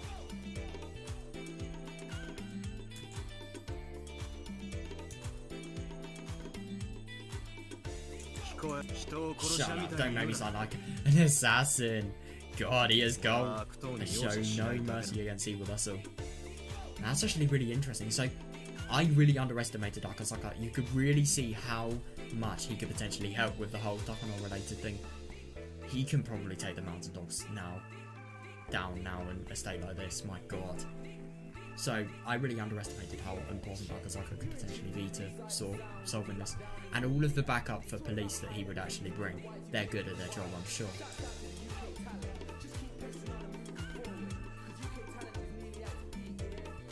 What is this music? Door.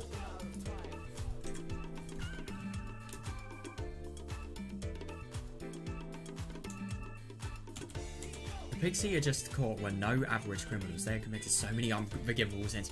I couldn't agree more. Yeah. The strength behind Akazaka's fist was proportional to those sins. Fair enough. The heavier their sins, the more powerful his blows would be. Interesting. So you really think what would happen with the mountain dogs and Takano?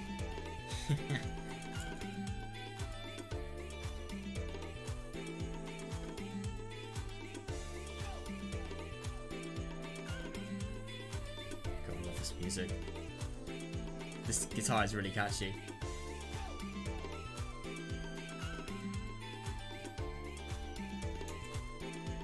Come on, round them up.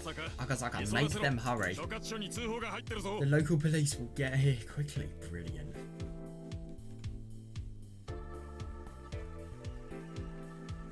This is Akazaka, understood. Don't you guys hear? Hurry up.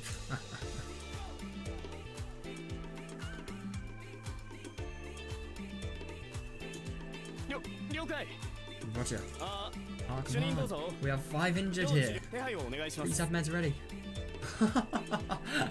I love that they are the people that actually make the injuries happen, and then they're going to be the ones who sort of serve them medication. That's so funny.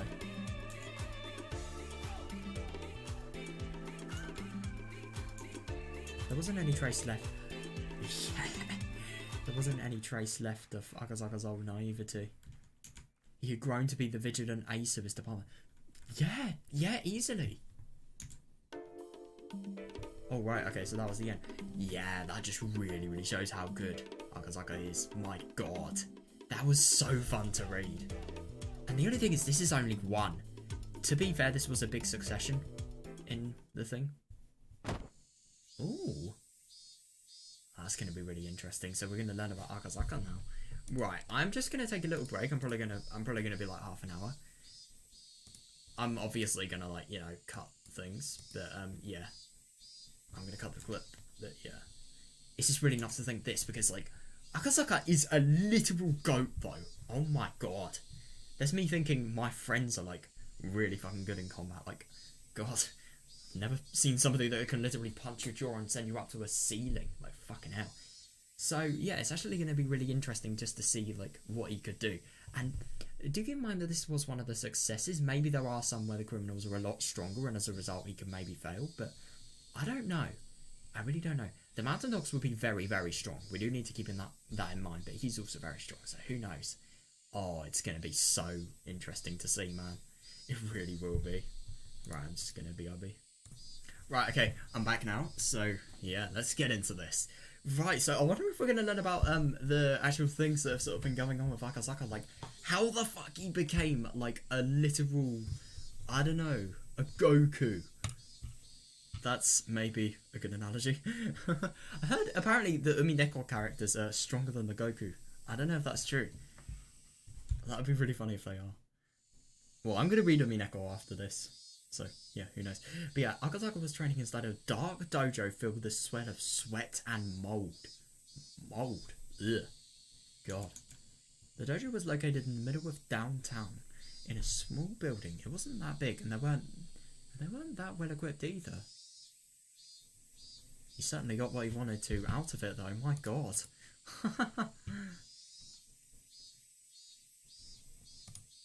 It certainly didn't look like a dojo where a person as skilled as Akazaka would train. Yeah, I agree. There were only 3 or 4 students there, including Akazaka. Damn. But this was the dojo he picked. The Akazaka, karate was actually a weapon for crushing his enemies. Because certainly a weapon for crushing his enemies, but now he was seeking something further from it. Crushing his friend? No. Not quite crushing his friends. I hope not, at least.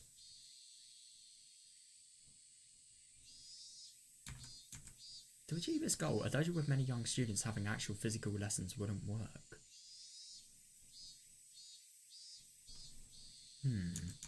He had gone to so many different dojos, and this was the one he finally settled on. Every time Akazaka punched a sandbag, the heavy thud of his punch and the clang of the sandbag's chain would also echo.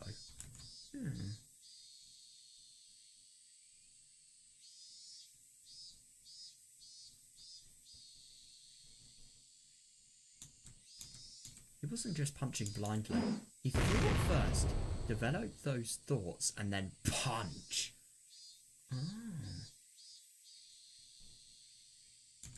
It was more of a deep and low vibration than a proper sound. God. Drops of sweat scattered and the dust swelled up in the air. God.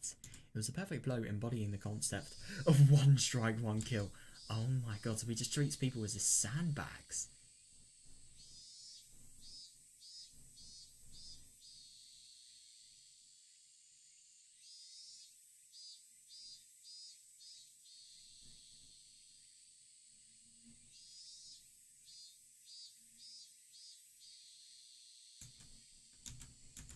But he wasn't satisfied.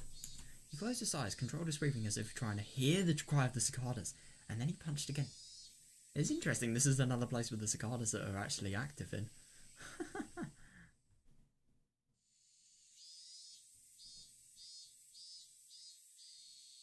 Interesting. Oh, I just hear a fucking... Oh, from a beginner's perspective, it looked like he was taking breaks between each. Is he trying to get himself in the mindset every time he does that? And is he trying to sort of get himself into the mindset progressively faster for just fucking obliterating something? The other students training on their own would glance over and says of fearsome respect at his focused blows. Yeah.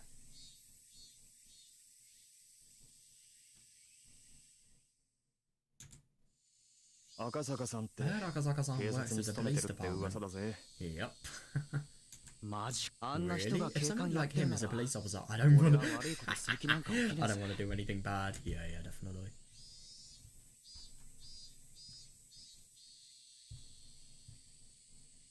A disciple. Interesting name. Still, his concentration sure is amazing. He never gets tired. God. That's insane. Oh right, on his days off, Akasaka came to the dojo earlier in the early morning, and he silently trained all day. Jesus Christ. How do you not get bored? I mean, I suppose dedication. If you have real, proper dedication, then you'll sort of forget about the boredom just because of how focused you are on your goal, I suppose.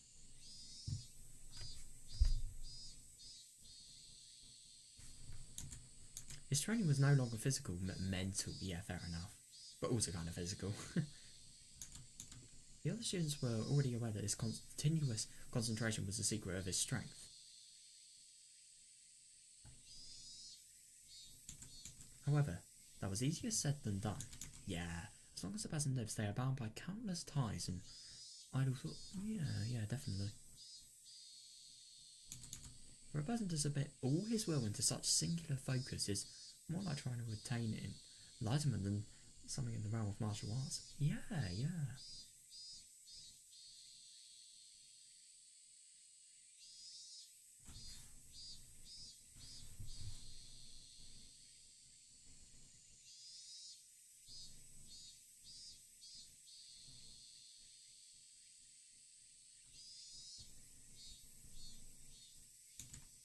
Man has tried so many different methods to achieve enlightenment. Yeah, definitely. And what we've learned is that there is no one way to reach it. And a path one takes can reach it if mastered. Yeah. What is what Akasaka chose? That's really interesting. The rumors say... Oh god. Oh shit, I forgot about that, yeah. Of course his wife would have died. Oh god, the rumors say that his wife is dead. Supposedly he does karate to forget about that. That's actually really interesting he'd think that, but I don't know. Really? That's different from what I heard. I heard that he couldn't save a girl on the job. Oh, that's interesting. I heard that he couldn't save a girl on the job, leading him to realise his weakness or something like that. That's actually really interesting. So if Dika was never dead, then... No, I don't know. But the only thing is if his... Oh, I don't know. I suppose if he never realises... If he never... So... I don't know. If this not being able to save Dika lets him realise his weakness, then when he actually comes to sort of help everybody, if he does, then would he be less equipped because he would have not began training?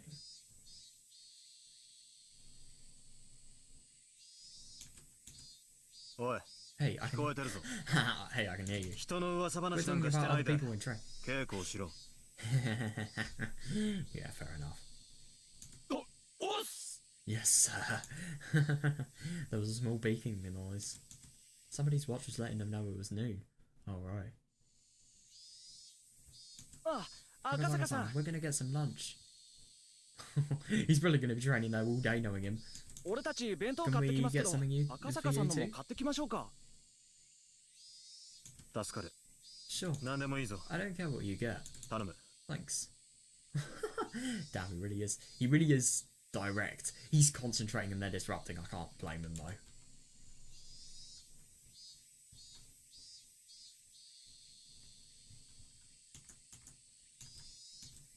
Akasaka was more pleased to be alone in the dojo than to have anybody bring him lunch. Yeah, so of course he's saying like bring him stuff so more time is taken. I suppose alone means maximum concentration. Yeah, when they left, silence filled the building. Shit. I focus dissipated because they were talking about. Yep, that is very relatable there.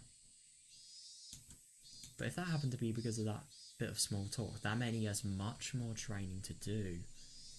Yeah, interesting. I suppose so.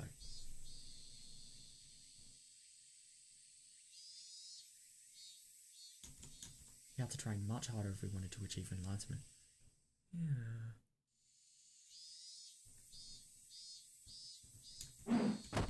He focused again and started to punch the sandbag, but the sand was a lot lighter before, and obviously the strength in his fists were no longer there. That really surprises me. Yeah.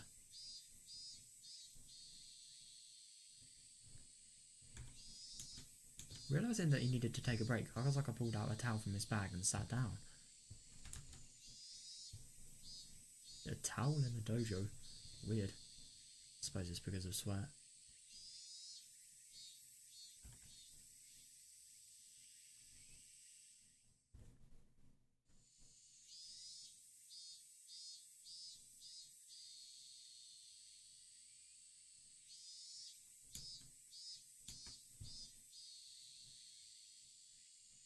The silence cicada soaked into his body. The windows were open, but there was no breeze coming in. Oh god. That must be really, really hot. Yeah. Oh, that's good. Yeah. Still, we can feel the cool air, if just a little. Just as I said. Oh god, yeah. Just as I said, the reason Akasaka started karate was because of Yukie's death. So that really does pose the question, how would he be different in the fragments where this hasn't happened? I suppose maybe this could potentially be a good coping mechanism. Yeah, not alcohol, not drugs. God.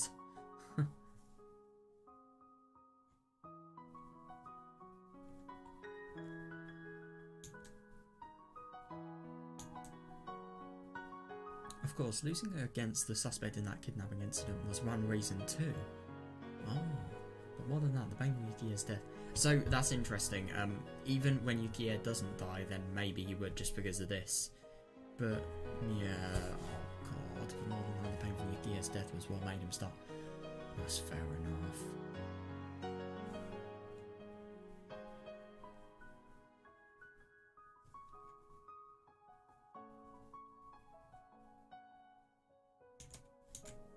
Yukie fell down the stairs of the hospital and died while he was on a business trip in Shishibon there. Yeah. Yeah.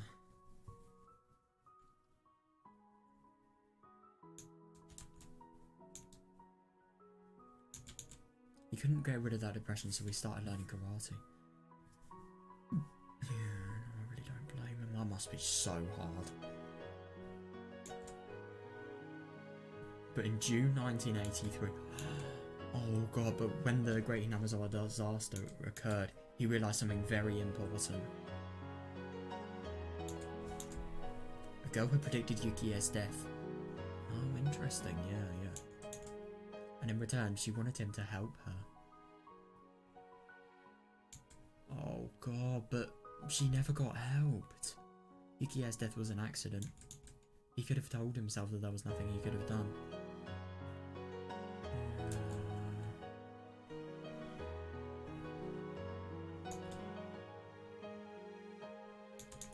But as for the girl, Hidedika's death was different. Oh god. Does he actually know about how she died?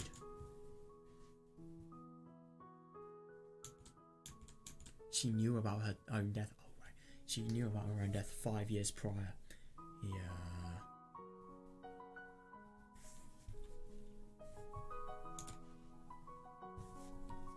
the disaster occurred, he remembered Oishi and called him to make sure he was okay. Then found out about everything. Yeah.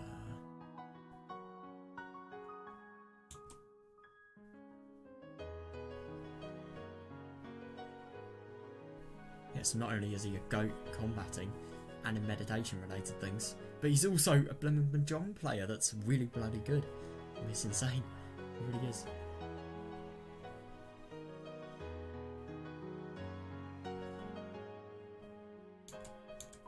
When he was caught up, oh god, he fell into despair, yeah. Higurashi was the turning point in his life. If he had believed... Yeah, definitely. If he had believed what she had predicted and did something about it, maybe Yukiya wouldn't have to fall down. I think the saddest thing about this, it was all a waste of time anyway. They were going to stop anyway, no matter how much they interfered. It's like sort of the Minagoroshi situation. Like, Tepe he always leaves on that exact day, no matter what they do. But the only thing is, if they do stuff, then he gets arrested as well, I suppose, and he never comes back. So it isn't entirely a waste of time.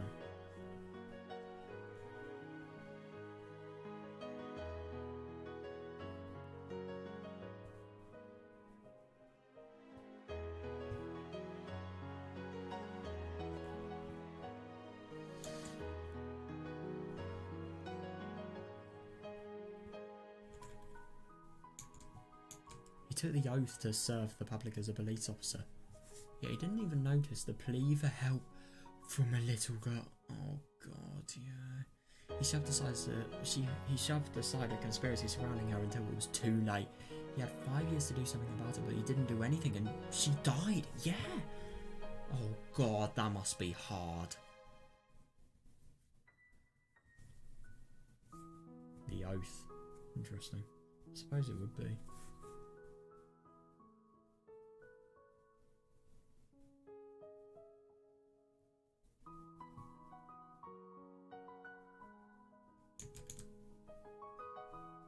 Visiting Yamazawa for the kidnapping case of the minister's grandson was definitely the turning point in his life. Interesting.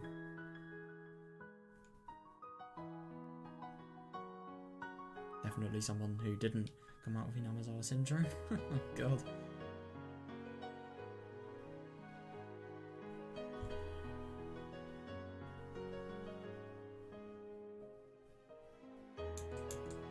If he had only listened to what the girls... Oh god, yeah. Yukiya would have never died. Yep. And he could have been there to help Higurashi. Yeah.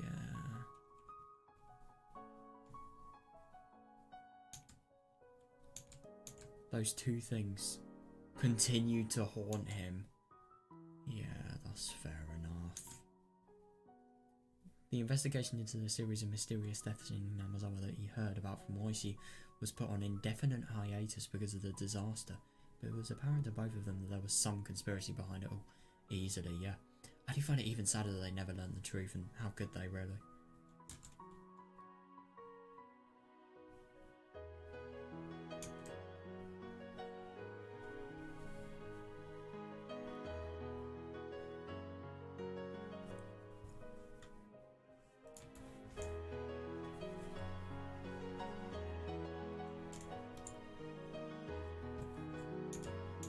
The challenge starts things. Oh, he needed all the strength and experience that he could muster. Interesting. Yeah, I suppose this is mental and physical related things.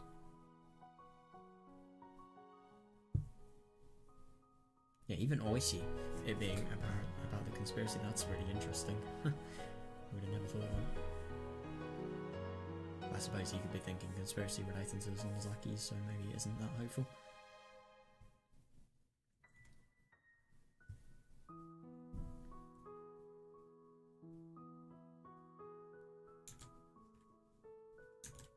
He was devoting himself to gain such strength, but it was too late. Yeah. Everything had already ended. While he was stuck in this dilemma, the JoJo instructor admonished him. There's nothing one can do about what's already done. Yeah. So in that case, the only thing he can do is train diligently so that if the same thing is to happen again, he will be able to save a person in need. Oh, that's really nice of him.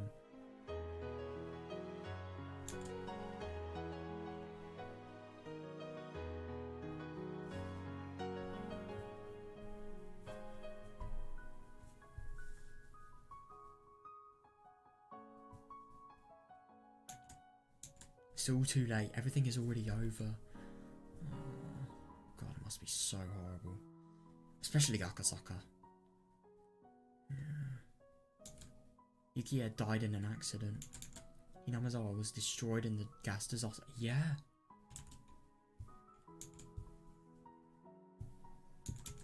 And Nikatan was murdered. Oh God, he knows about it. And Nikatan was murdered as her intestines were ripped out while she was alive. Exactly. I mean, I don't know if she was actually alive when it sort of happened, but God, it's just awful.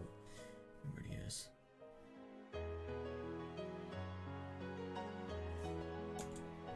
Shit. It's actually interesting that she was alive here. I mean, that's just an assumption. Maybe she wasn't. Shit. I was too obsessed with Yukiya's death and couldn't. Yeah, I hear the girl's pleas for help. No, if I had listened to her, I could have prevented Yukiya's accident as well. Yeah, it is true. That's the saddest thing. But the only thing is, you can't really blame him that much. He couldn't have possibly known, but still, there was just that one sadder part.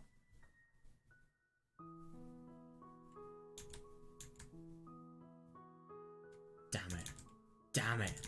Shit. What's this? Asakazaga clutched his hair and looked up.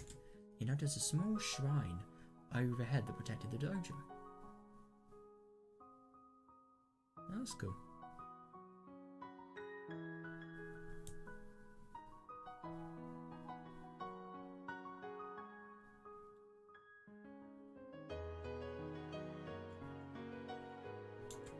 Akasaga respected both Shinto and Buddhism, but he never once thought of praying to God in times of despair. Interesting.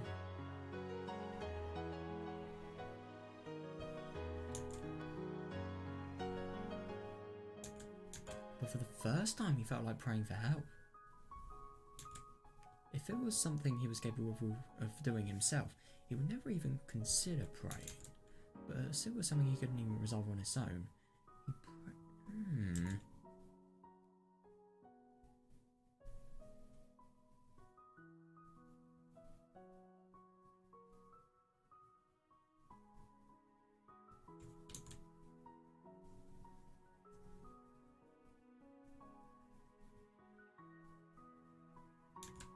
It was a very selfish wish. If this wish were to come true, everybody in the whole world would wish for the same thing. Please. Oh. Please give me another chance to go back to that time. I swear that this time I will save the both of them. Oh, God, that must be so awful. I mean, the only thing is, it is actually kind of funny because obviously this wish will definitely happen. But in another world, it's not him that will face it, it's another Akasaka, I suppose. At that moment... What? Akasaka's body suddenly felt very light. No, it was more like he was losing balance. As if he was fainting. What?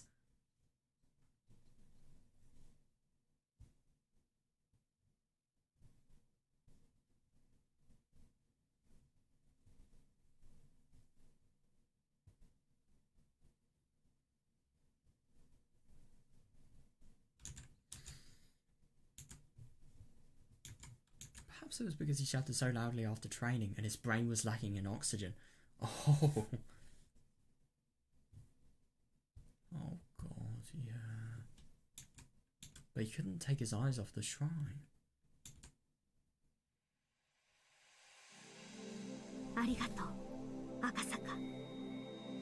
What? What the fuck? I am so shocked at the moment. Firstly, we've learned that this place is real, and secondly, we've learned that it's actually possible for humans to access this. What?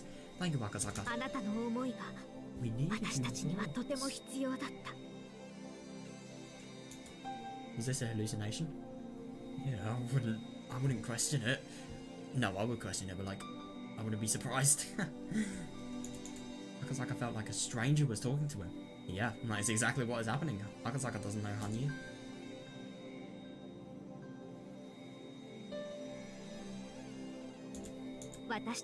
We must wish for a miracle, and you must wish for a miracle too. Otherwise, we'll...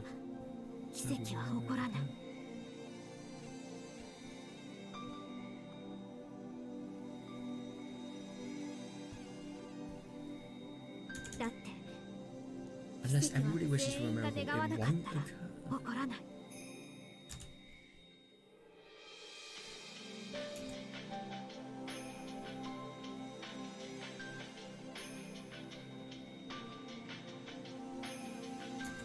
Unless both sides reach out, their hands won't meet in the middle. He didn't know what she was trying to say, but somehow he felt like he couldn't miss a single word of it. Fair. He felt like it was something very, very important. Yeah, definitely. So I suppose this is Hanyu sort of trying to get, you know, the police side. But I suppose also like Akasaka reaching out to Rika in the end. He never reached out in this world. He can in the next one, I suppose.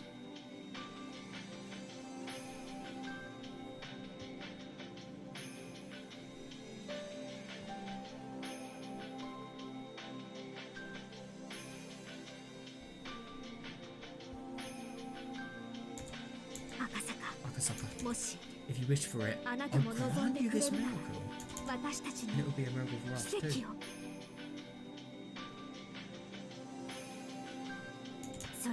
Joining these broken fragments will give us the chance to create an even greater fragment. Your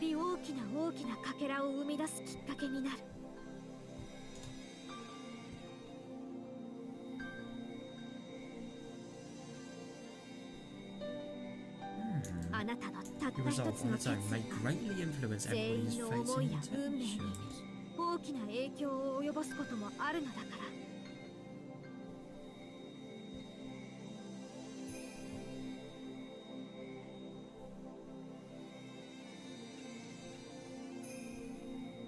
This is so weird.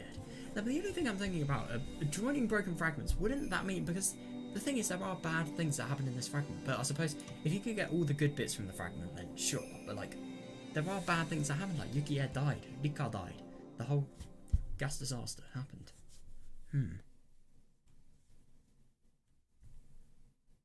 Can you turn back time to that day? No. I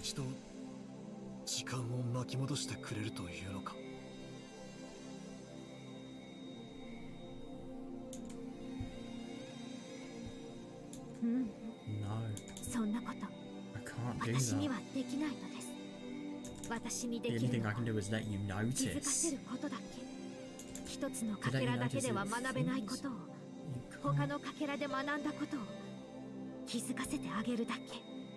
to let you notice that things you can't learn from one fragment, you need to learn from others. I feel bad for Akasaka, he literally has no clue what she's talking about.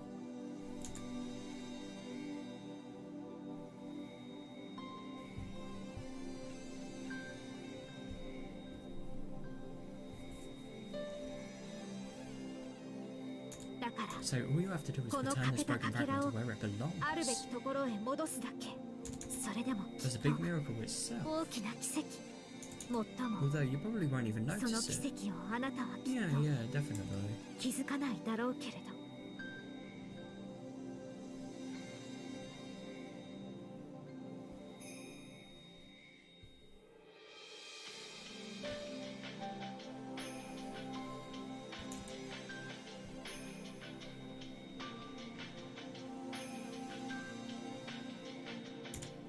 Thank you, Wakasaka.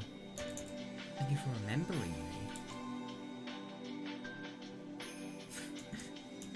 He doesn't remember. He doesn't even know who this is. He's literally a stranger, isn't it? Yeah, like a stranger, yeah.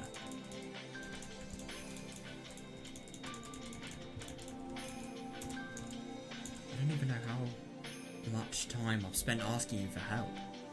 Yeah, so that's interesting. So, I suppose Akazaka would have never sort of magically sort of been, I don't know, just somehow in this world. I don't really know how he's in it, though. I just really don't understand.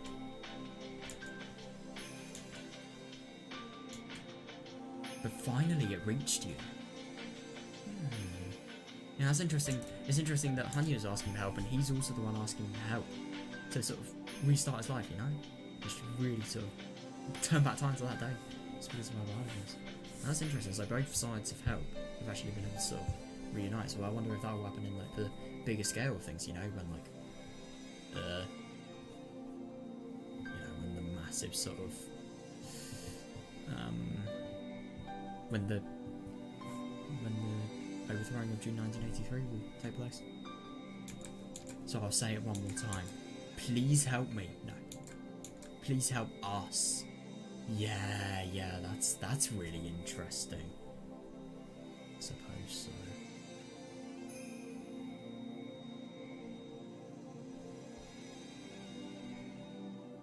What's next?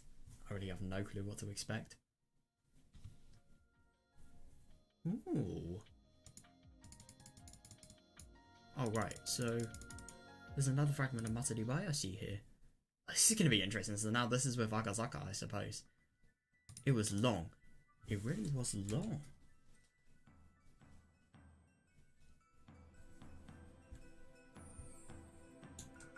God, this is the last thing I was expecting. Right, I wonder what this is going to be.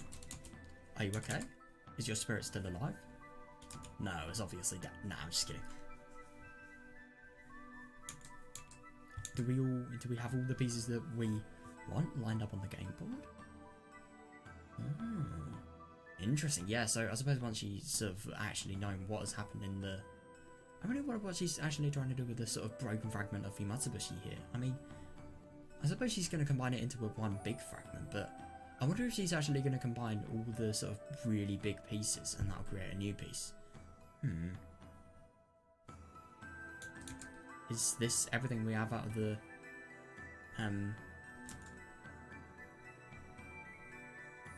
Is this everything we have that can go up against Takano and her minions? Minions, I love that. In the game of Fate in June 1983?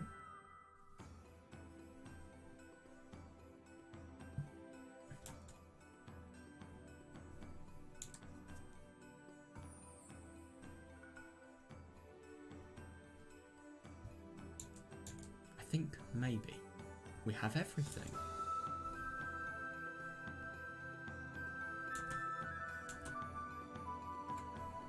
And last but not least, Hanya, it's you.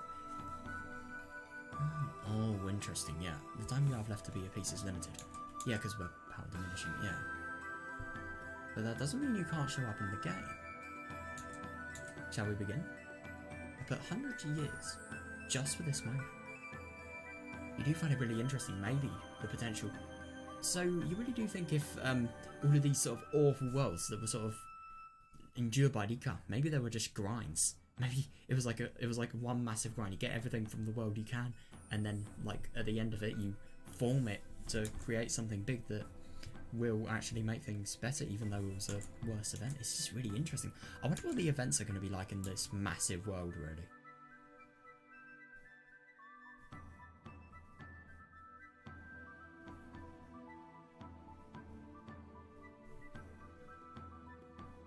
Doesn't mean you can't show up in the game.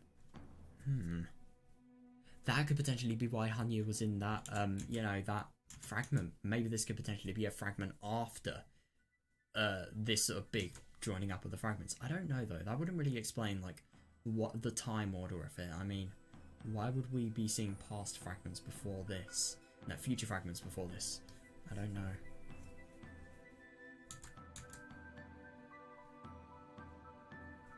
She has put so much time in, though, my god. Alright, that was a really long pause. Yeah, definitely. So, it is really insane to think. She must have a lot of pieces, like, fucking hell. Way over 50, I'd assume. way over 60. It's all coming together. Completed the puzzle. Yeah, interesting. Right, oh, I really want to read more. I actually really want to read more.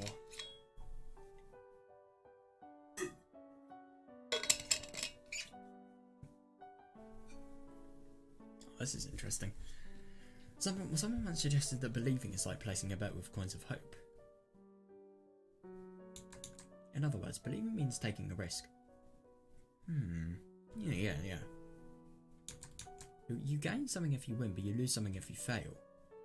Yeah, I suppose you gain if you believe in something and it turns out to be right, then yeah, you gain happiness that you believed in that, but gain disappointment if the opposite happens.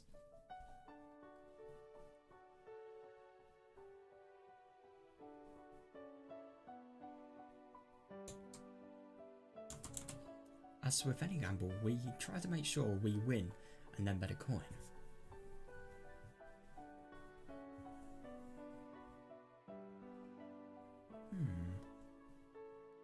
Yeah. But as with any gamble, there's no guarantee of victory. Yeah, definitely.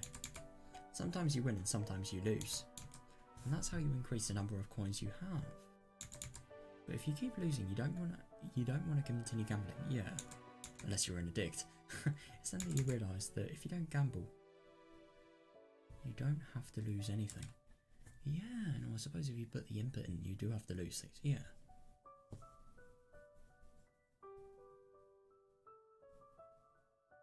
This melody seems so familiar. I wonder what it is.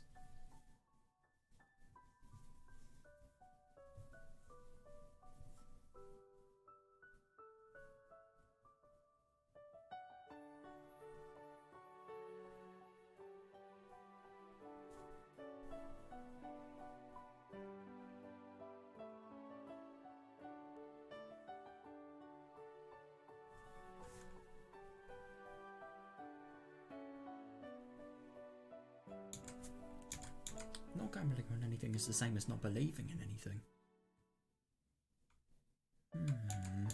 Not believing in anything is the same as not involving yourself in anything. I think this is a little bit exaggerated, but I can kind of see what... I think in the Hinamazawa situations, I suppose it could be acceptable, definitely. Not really in my world, not really in the real world, you know. I think, like, this, for example. This, definitely.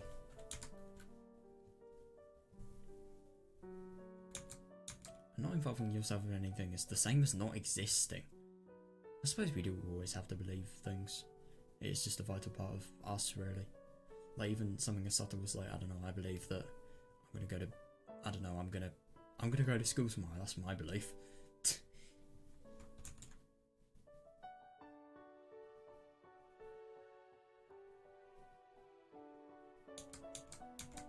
Therefore, she didn't exist. The one coin she had in her heart was the last one. Yeah. If she lost it, she'd disappear. Yeah, that was why she was hesitating to make a bet. Yeah. She had been running, trying not to get involved in any type of match. Because she was afraid of betting it by accident. Oh yeah, interesting, yeah.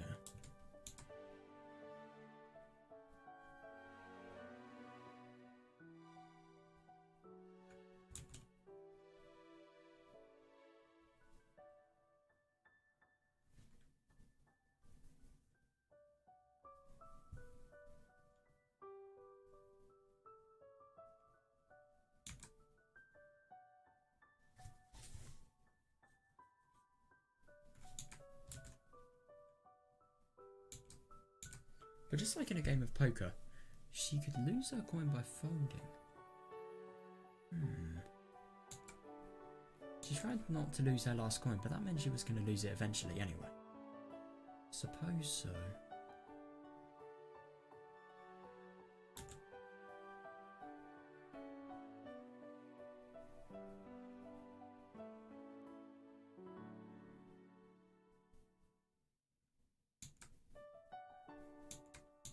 There was something she didn't know. Actually, I didn't know at the time either. Yeah, that's surprising because of Hanyu. The more coins bet into the pool, the higher our chances of winning this game. Yeah, yeah.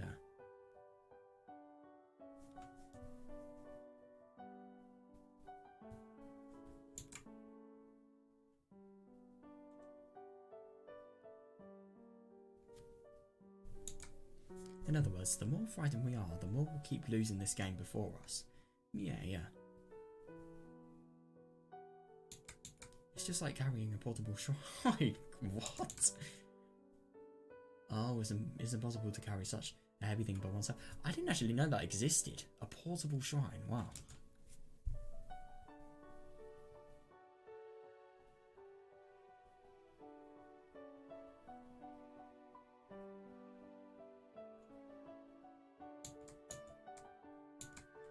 But when people put their strength together, they can lift it easily. Ah. Damn, I didn't actually know that. There's a clear borderline between too heavy to lift and easily lifted. Yeah, yeah, definitely. It's just like how the balance on a scale tips with just a little weight. Yeah, yeah.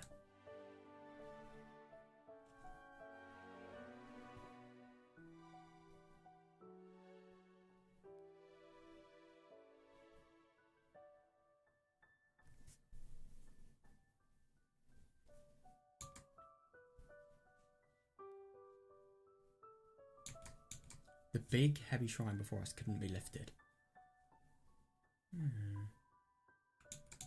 Everybody tried their hardest to raise it, but couldn't. Yeah, I didn't help because I was sure it couldn't budge. Yeah, yeah, yeah. I don't participate in games I know I can't win. So I didn't bet my...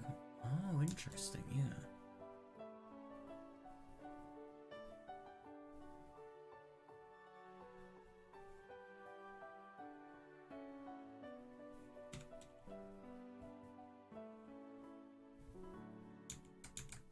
But that was wrong of me. Yeah, yeah. Maybe the portable shrine could have been lifted if I joined. Yeah, yeah. For the longest time, I've been pretending to be a bystander. Pretending? I've always thought I was just there to find out if my coin was worth betting or not. But that was wrong.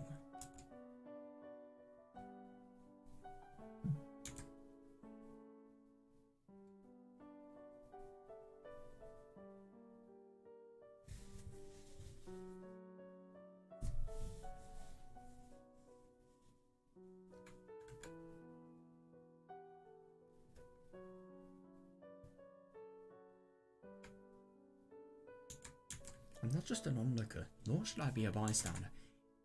Yeah, yeah, that's fair enough. I should have participated. But the only thing is, how can she participate? It's been one of the biggest problems of her life, not being able to be seen by anybody.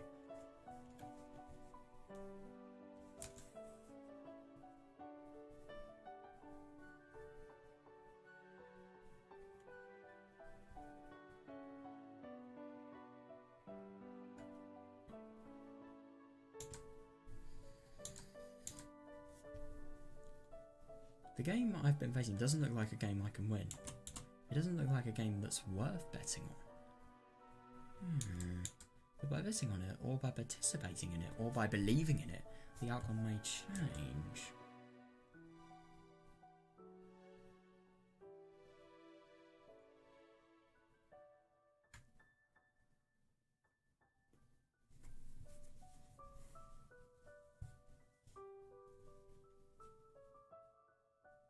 Yeah, so it's not worth betting on because of how hard it is to win, and, you know, obviously the sort of things that you have to lose by betting. I really love this analogy. I think it's really, really well done.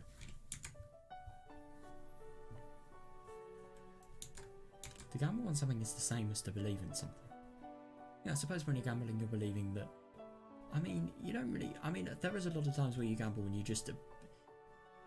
I mean, there are some times, I suppose, when you're just doing it, you literally know you're not going to get anything, but you just do it anyway, because why the fuck not? I suppose. But there's also the times whenever you're gambling and you believe, I suppose you believe in that outcome, you believe it in a tiny bit. You know what that also creates? Addictions! To believe in something is the same as to be involved in something. To be involved in something is the same to same as to exist. Yeah. I love that they sort of got this and they've sort of completely made it the opposite as to what it was last time. It's so genius, man.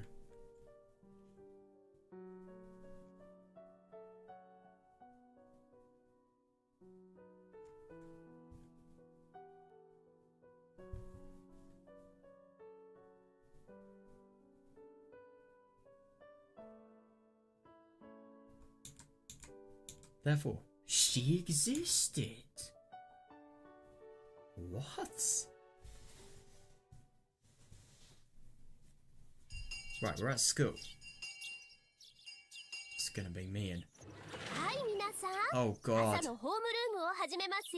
It's gonna be me in 9.5 hours. I'm gonna be at school. Kill me.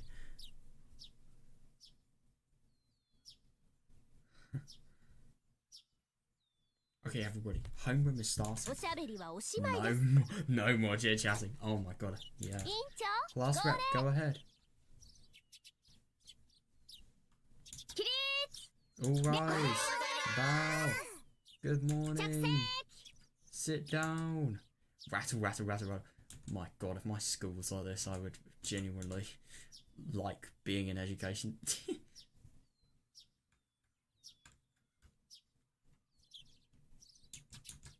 It's an ordinary morning. The only difference is that it started a little later than usual. Bruh, this teacher's slacking. GSS normally arrives in the classroom right away, but she's a little late today. Yeah, I wonder why.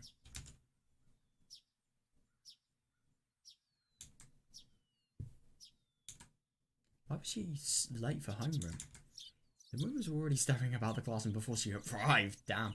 And I mean, especially Tia, like, she is the most dedicated teacher. Why would she be late?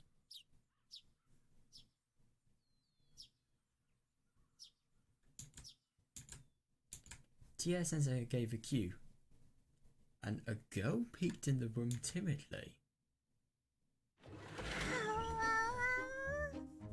What? What is she doing here? Oh my god. That's surprising. She really is involved. Oh my god. Fucking hell, that was not something I expected. Let's just say that.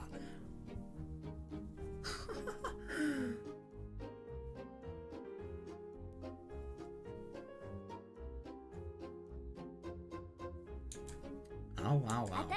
This is a new... This is a new student, Furude Hanyu-san. She's going to be joining us starting today. This is going to be so interesting. So, we had Shion and now we have Hanyu as well. Whoa.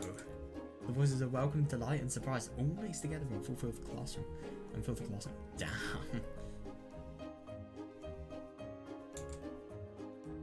Oh god. Furude? Is she roommate to Rika-chan?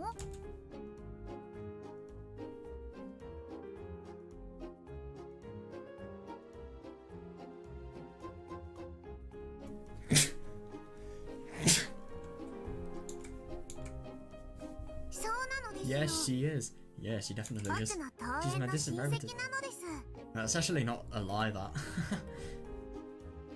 So I found it really interesting. The thing about Hanyu not existing and having such a struggle with existing was because she wasn't actually willing to, you know, I just find that really interesting how sort of spiritual this is. Like, if you're willing to bet sort of emotion and if you're willing to believe in the actual outcome of it, you can be in it. It's really interesting.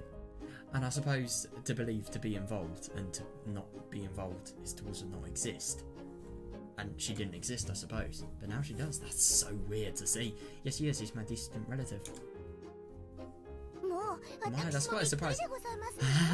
That's fair enough. That's even a surprise. That's quite a surprise even to me. I was uninformed that Rika had relatives.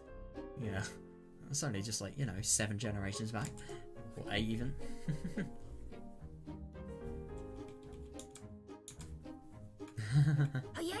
Hey, there's something I didn't know either. Literally, who knew? Well, the 3 families are rather complicated. I wouldn't be surprised if I had different relatives myself. That's actually fair enough, yeah.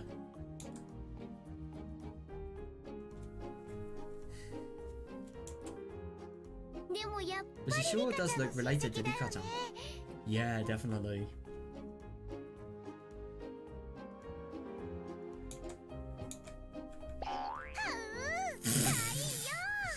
Oh god. Oh god. Oh, what a cutie. That's fair enough. It's actually really funny. She's seen these people for hundreds of years, and yet this is the first time talking to them. To be fair, I haven't even been on Higurashi, but like still, in person, all my classmates have gotten excited. The new girl looked rather intimidated by it all.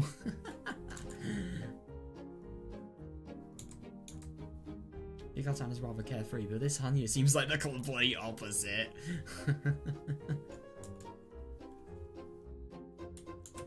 One week in club, and then, yeah. Yeah, that's all we have to say. She's more like a shy woodland animal. The exact type... Oh god, the exact type that Nena loves. Oh boy. Look, see, then I was...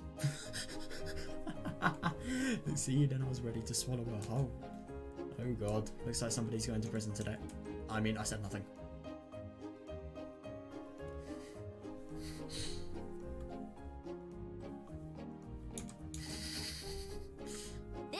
Okay, Hanya-san, please introduce yourself. Settle down, everybody. Go ahead, Hanya-san. Oh boy. Chie-sensei left the podium and encouraged Hanya to take over. Oh, that must be scary.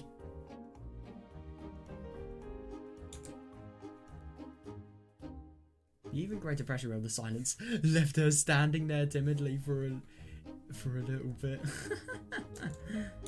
Just seeing this now, Hanya is literally a midget. It actually really surprises me. I thought she was so much taller.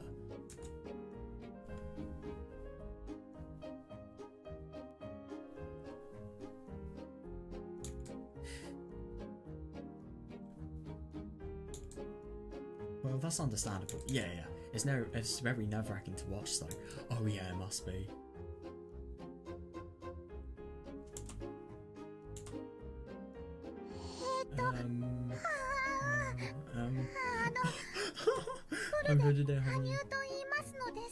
Oh my god. She is so scared. I'm Rika's relative. She's lived for 800 years. You would have thought. I mean, I suppose this is probably one of her first times doing something like this, but like still. I'm just surprised she's so not confident. Me. She's my relative. Yep.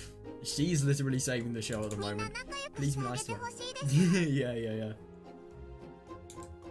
You got something to tell. You can tell that she's too nervous to introduce herself.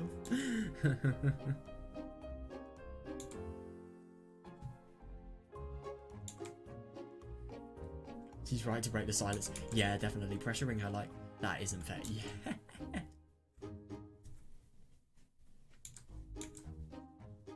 Which is why I decided to make it more lively. Who's this viewpoint? Oh, this is Lena's point of view. Oh no, you're called Hudade just like Rika-chan, right? Now we have two Hudades in this class. Yeah. I just love her expression. If Hanya didn't actually know all of these people from beforehand, she would be very creeped out at the moment.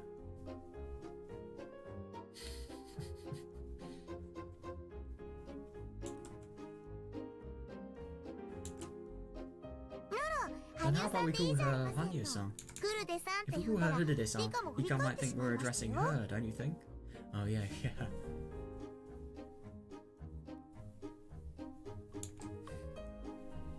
We generally call each other by our first names here. Yeah, first names. Different in English. She's one of us starting... Oh. She's... Where's Katie, by the way? She's one of us starting today, so we should call her by her first name too. Yeah, fair.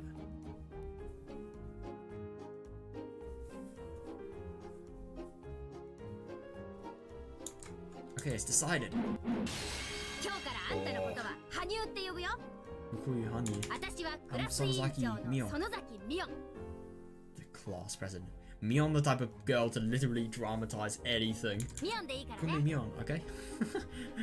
I mean, she definitely does sound nice, but I would feel threatened if somebody introduced themselves like that. I don't know.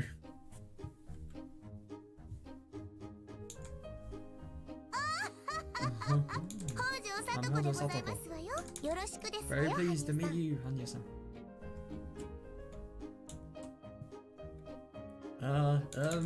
I'm Daiki Tomita. My parents run a tofu shop. Please come by anytime. Damn, this guy's gonna be a businessman in the future, you can tell. There's all the signs. I'm Suguro Akamada. Please ask me if you don't know anything. Yeah, that's nice.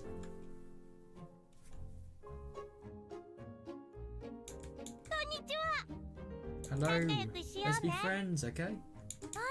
What grade are you in? Yeah, what grade are they in, to be fair? Classmates fell over each other to introduce themselves. Yeah, that's so nice. It must be really rare somebody new joins the school, and this community is something else. It really is, so it doesn't surprise me. Everybody tried to get her to remember their names so they could be friends. That's so nice. A friendly atmosphere swirled in the room. Yeah.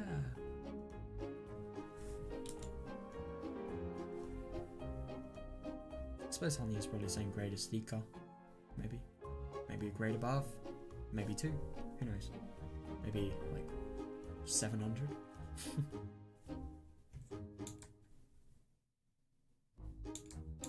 I've only just transferred recently myself, but this is exactly how it was on my first dating. Oh, that's so nice. That must have been such a fresh start for her. So, interesting. So, this fragment actually takes... That's actually really surprising. I thought fragments could only take place within 2 weeks. I suppose that's if the big fragment isn't actually created, which it is here. So, this big fragment gives them so much time. And do you mind they have a fucking year before Gaiety comes in, before 1995? They're literally in 1984. They have so much chance. I remember how nervous I was and how much appreciated this as a result. Yeah, fair. I know more than anyone how nerve-wracking it is to be a new student. Yeah, fair.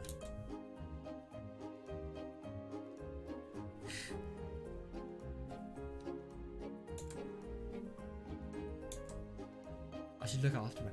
Yeah, brilliant. I agree. We'll have to help her blend into the class quickly. Yeah. そっか。レナも去年は転校生だったんだよな、確か。Oh, right. So Katie is actually here. Right. Okay. Then I'm a little bit sort of disproved. Right. You were a new student last year, huh? レナも転校 Were してき you た時は nervous 緊 on 張 your したが。 first day too?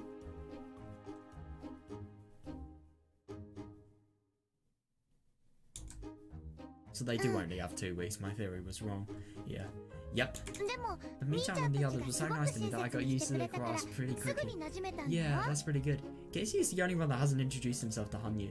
When the disrespect. No, I'm just kidding.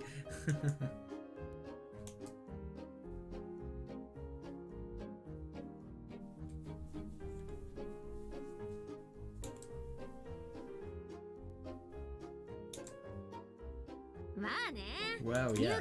To welcome a newcomer to the village is one of the 3 families' important duties. That's brilliant. Oh my god. 都合のいい時だけ御三家になるな、お前は。You only mentioned the 3 families when it suits your purposes, but it's true that you helped me get used to such a different environment. 確かにそうだ。Yeah.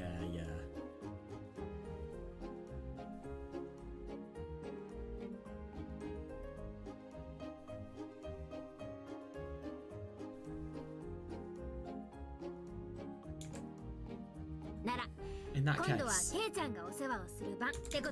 doesn't that mean it's your turn to look after her, Kei-chan? Oh. そうだな。 Yeah, I thought so too. Oh, nice one. Yeah, thought so レ too. ナだって転 Then 校 I 生 was だ a った new のに student, but その she 次 looked に来た after 俺 me に when I 世話 got をして here. くれたもんな That's really good, yeah. なら So it's my 今 turn 度 to は look 俺が after the next new 新 student. しい転校生に Yeah, 親切にする番ってことだな God, it's just so nice, this environment. I'll do anything for this.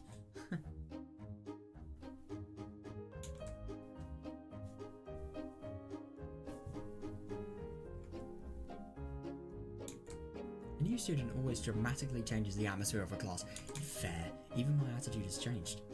Yeah, definitely. Definitely. We decided to gather around Hanya during lunch break. Oh, that's so nice. Yeah, make friends. She must be really shy though. I feel bad for her.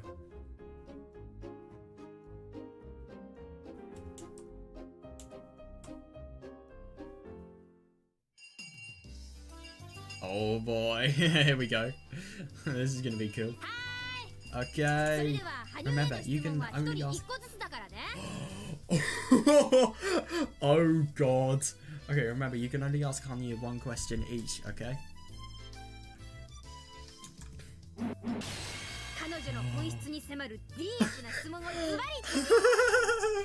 Oh no. Why don't we ask her some personal questions so we can get to know her better? Let's see. Who'll be the first to go? I can really imagine this getting out of hand quickly. I want to know about her history. If I ever get a chance in this game, my personal question is, how the fuck are you 800 years old? And where are you actually from? That's my question. That's a good one.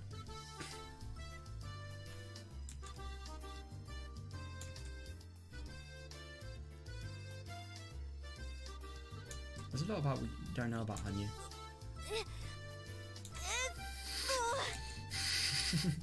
Oh no. This is going to be something that's going to make her blush a bit. What is your favourite food? Oh. This guy is a crush of Hanya's, but no, the other way around. Hanya is a crush of this guy's, but ah, like sweets. Fair. My favourite kind of cream puffs. Oh yeah, yeah. Oh, that's wonderful. I love cream puffs as well. What do cream puffs look in like in Japanese?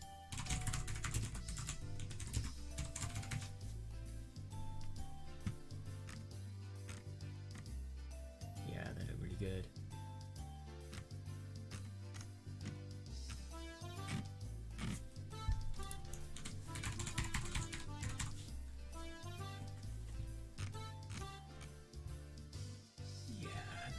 Amazing. Wow. Oh, and I accidentally clicked on something. There we go. That's wonderful. I love cream puffs too. There's a very good... Oh, yeah. There's a very good sweet shop in Okinomiya. I'll take you there sometime. That's really good.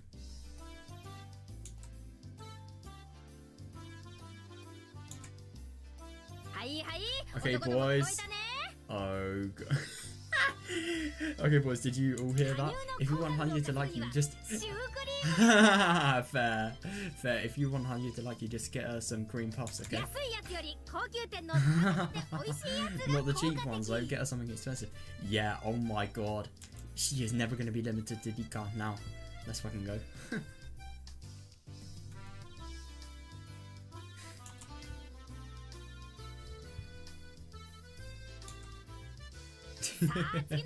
Let's see who's next.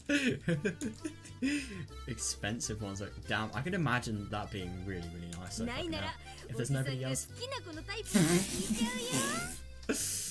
Oh my god, Mion, please kill yourself.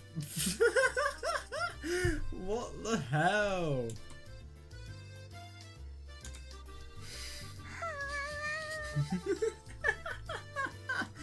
I don't blame her. Holy shit.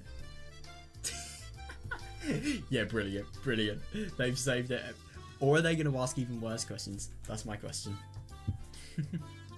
Wait, I've already used my question up. Who knows? Everybody kept asking Hanya questions and she looked all panicky again. I guess it's like a traditional ceremony for a new student. I remember this is exactly how my first day went. Oh, right. Oh my god. Satoko and maybe Satoshi as well. They must have seen, well, maybe Mion and Satoko especially, they must have seen so many of these.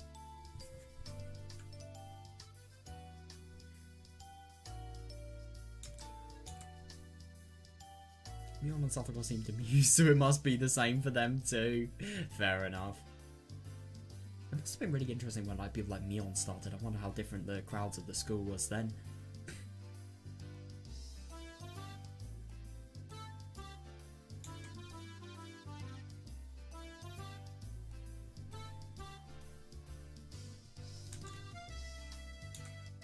I noticed then watching the scene before her with a distant look in her eyes.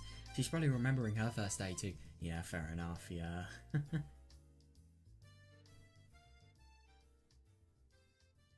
Lena も転校してきた時を思い出してるのか? Yeah. Oh, yeah.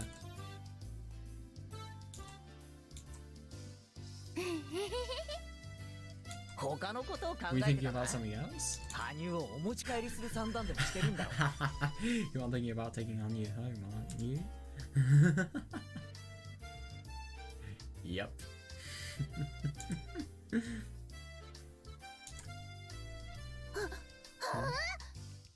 Oh no. Are you sure? I'm not thinking that since Hanyu likes...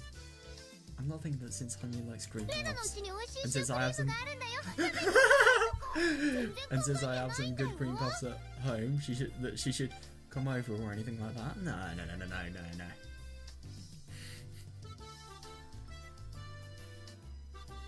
Then I should start a business. She should set up a burger van in her house and see how many people she can get in her house.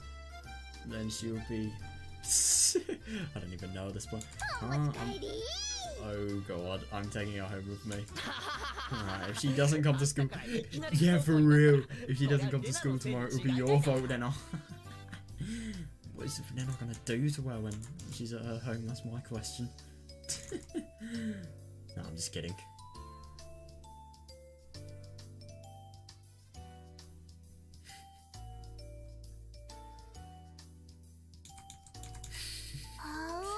Ah, that's mean. Nah, it's true. So we watch Hanyu and our classmates have fun. Yeah, no, and I laugh together. Yeah, fair enough, yeah. Hey, Keiichi-kun. This sure is great, huh? Yeah, for real. Yeah, it really is. It's great to meet a new classmate. Yeah, fair, yeah. No, not that. I mean, I think I've seen her a few times before. Oh, that's actually really interesting. Yeah.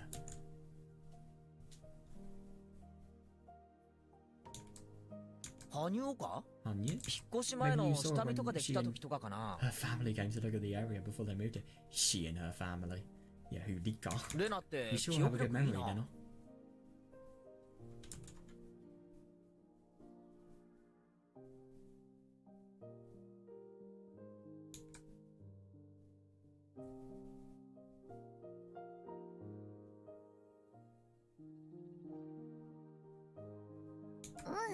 No, it's not like that. Hanyu-chan's been here for a long time. She's been right beside us for a while, watching us play together. How can you know that? I mean, I suppose she did see Oyashiro-sama, which was, you know, the new classmate.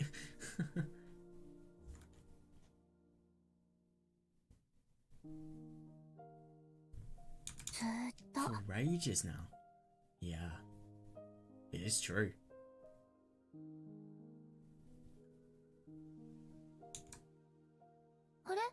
Huh? Is it just me? Didn't you notice, Keiichi-kun? Oh. No, I haven't seen her before. Yeah. That's normal. So are you saying that you've met her before, Lena?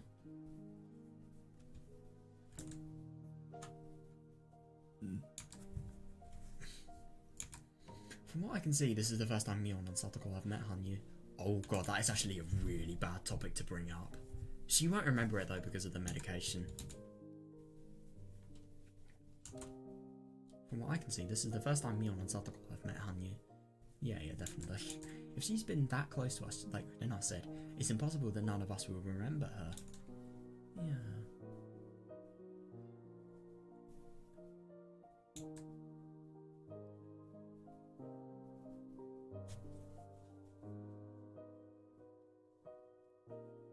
気のせいじゃねえのか？第一、 Besides, 羽生 Hanyu is a は転校生なんだぜ。 student. 村にそんな Yeah, に she しょ couldn't っ have ちゅう been いたはずないじゃないか。 in this village that often.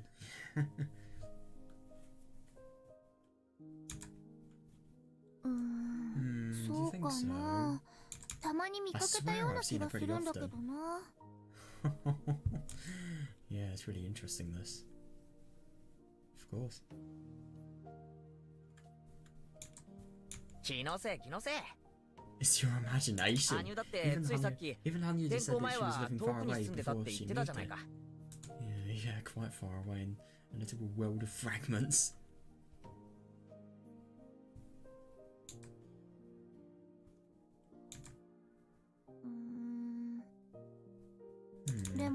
I've seen her before.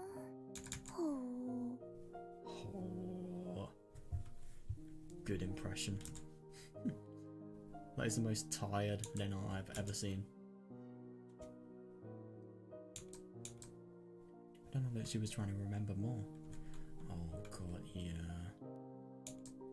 It's probably one of those deja vu experiences. Although it is the first time you see something, it feels like you've seen it before. Yeah.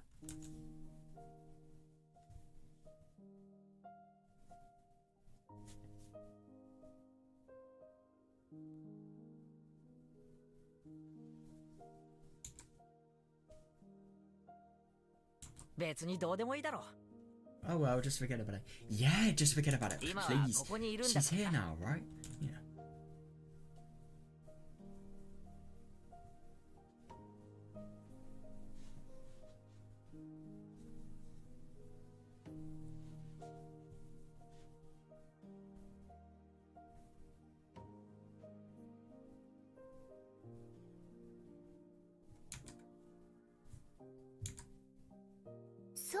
Yeah, you're right. Yeah. あんなにも Yeah, she レナた always ちの輪の中に seems so 入り eager たそ to うに join し us, て so い I'm たか glad ら that she's one of us now. 仲間に加われてよかったね。 I'm actually really surprised she knew that, but suppose.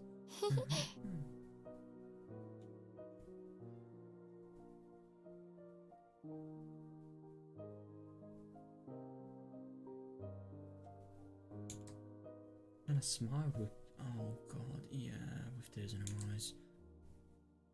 When I looked over at her, yep. When I looked over at her, Hikatan was wearing the same expression.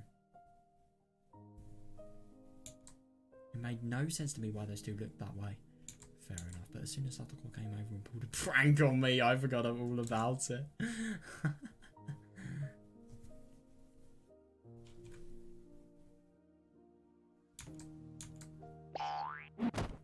Oh god. I'm only questioning what the fuck has just happened.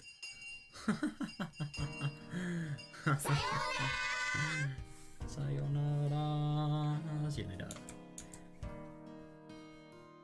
See you nada. That's the best. These are the words that signal the best time of the school day. As soon as the last period ended, my classmates ran out of the room. Oh, that's brilliant.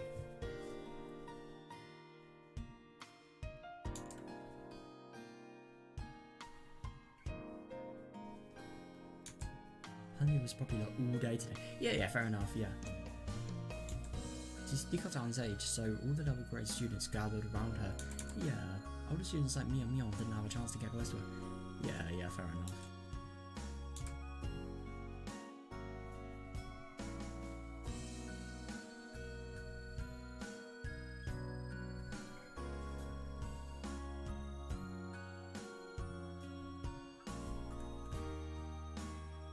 God, I love this soundtrack so much.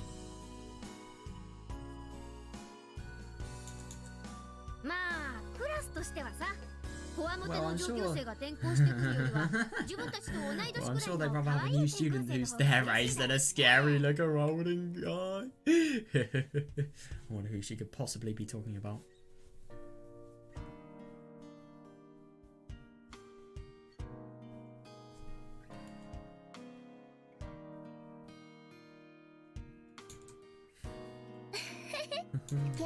That's right. You look so scary at first, Keisuke.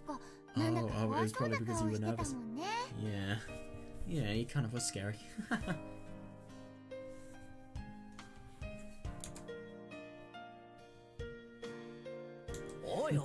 Hey, that's mean. I was trying to be friendly so I could get along with the class. Yeah, that's a good first impression though, being scared. Looking scary even.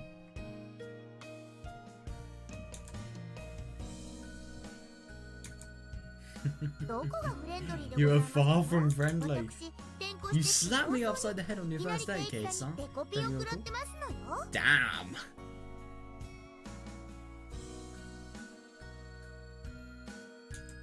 That's because of how I was...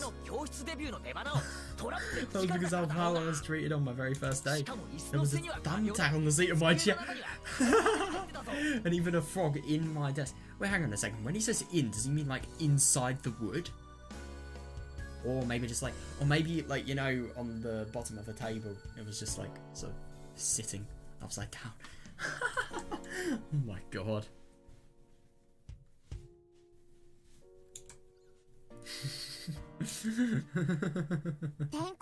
We heard there was a new student in the teacher's office, so we went to take a peek. We saw you there and you looked so nervous that Satoko must have thought she had to do something to help you relax. I think that's quite the opposite.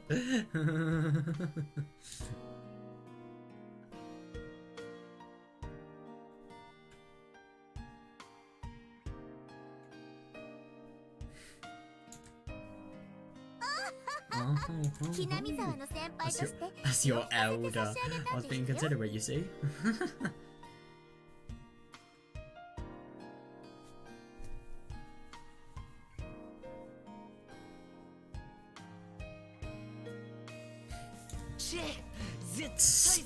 That's impossible. Fair enough. Although that blackboard eraser trap sure did help ease my tension. Or is that the one where he enters? I remember there's a trap where he enters and he sort of his foot triggers a tripwire, which then triggers a bucket of water to fall on his head. Oh, so funny.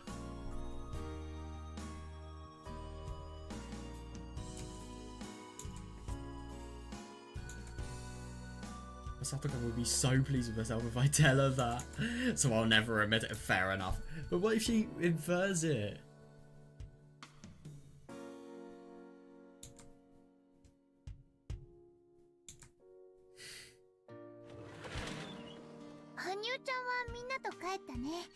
Hanyu-chan must have gone home with everyone else. I'm sure she's popular. She's still popular even after school. Fair enough. It must be really weird for Rika, like, not knowing about Hanyu's whereabouts now. That must be strange.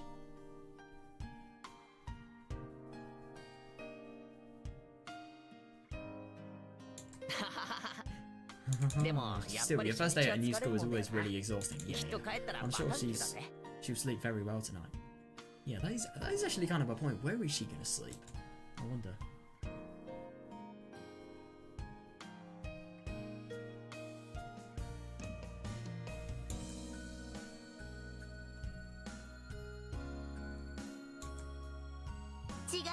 I'm quite sure too. Oh. I love my impression. I so hope you guys didn't hear that just because of how shit it was. Okay, everybody. It's been a while since I've busy with work quite a bit lately. Oh, they're gonna have a club.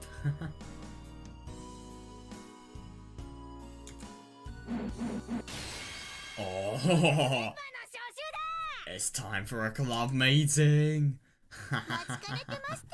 I've been waiting for this. It's been so long since I've gotten rusty. Damn, cannot have that.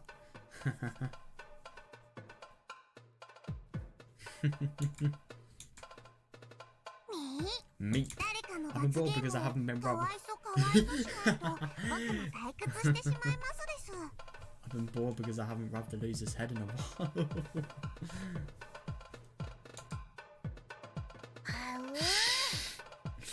Oh god. I won't lose. She probably will. Or maybe she won't. If she's in Omatsukayeri mode. Oh, I won't lose. I won't be holding back just because it's been a while. Yeah, brilliant. Who will be, to be fair, though?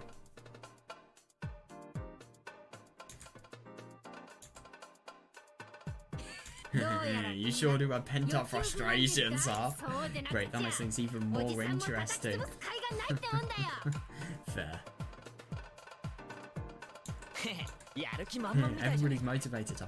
Yeah, definitely. You better watch out. I'm in top form today. Brilliant. Mion, you're gonna wish that you went to work instead. I love that.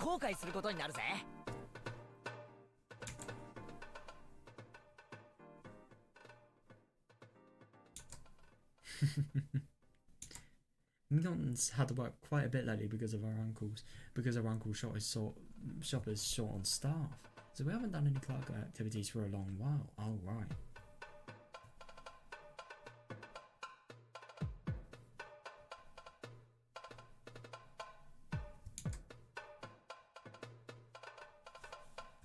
For us, club activities are the main reason we come to school.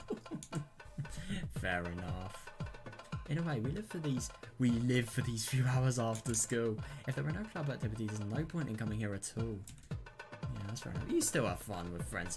What about lunch breaks?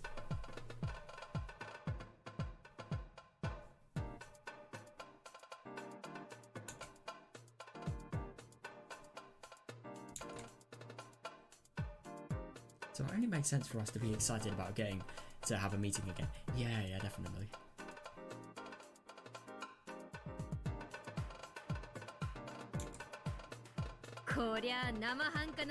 I guess none of us will be satisfied with just an ordinary game. Oh. What should we play?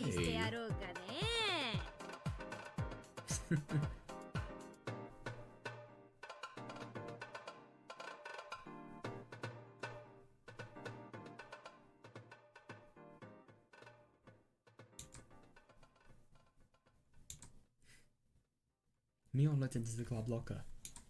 I'm always curious about what's in the locker and how much of it there is. Yeah. It's like a TARDIS. I swear there's more in there than it can realistically hold. Just then we heard the door open. Oh, it's Hanyu. Hanyu-chan? Damn, I was not expecting that.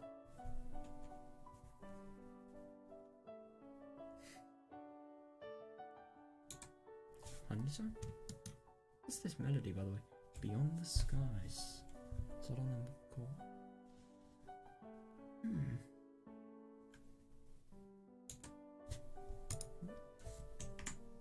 Oh, Hanyu-chan? Hello. Konnichiwa,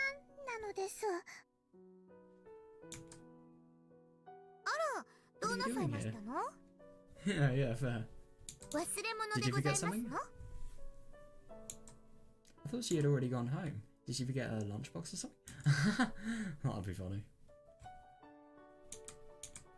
It's not that big of a deal to forget a textbook, but you can't forget a lunchbox. Yeah, fair. Maybe she forgot a textbook. Maybe she's a tryhard and studying after school. Who knows? Maybe she has homework. I don't really think they get homework in a school like this, so let's be honest.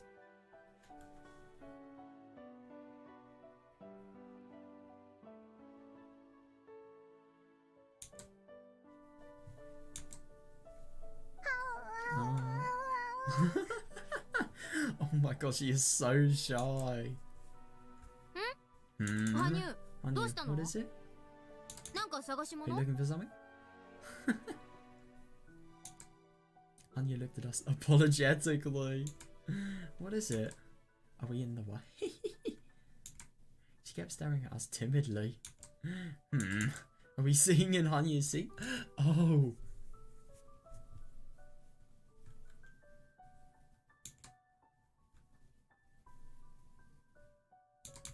No, that's not it.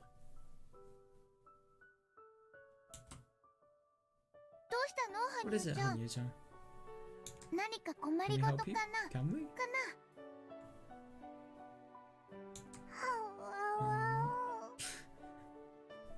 Hanyu's really having a hard script to remember at the moment. Then I talked to her, but there was no communication to be had. Fair. Almost like trying to have a conversation with a stray cat or a brick wall. No, not a brick wall, because she is actually saying something. A person that, I don't know, like, it's like a language barrier, like a really bad one. What is this?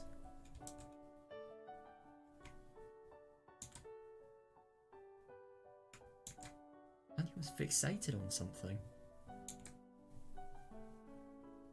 Oh, yeah, fair. I followed her gaze and found Dikata. Hanyu's apologetic gaze was directed at Dikata. Oh, yeah, that's fair enough.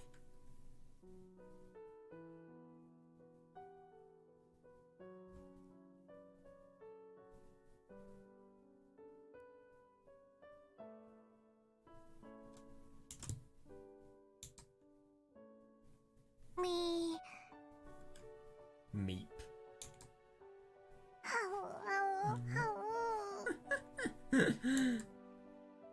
I won't say anything. If you want it, you need to say it yourself, Hanyu. Oh my god, I feel so bad for her. She's so shy.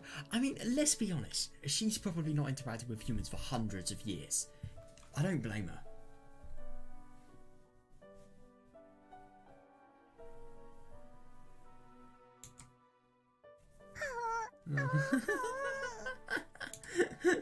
Oh, I feel so bad for her. With that, I finally figured it out.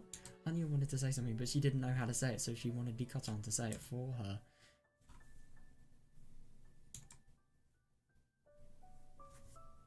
Maybe she's asking if she can join the club.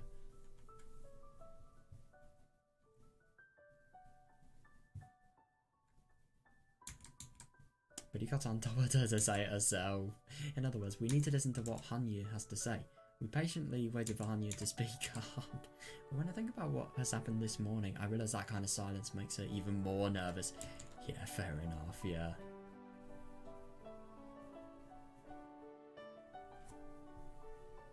Dika is cold.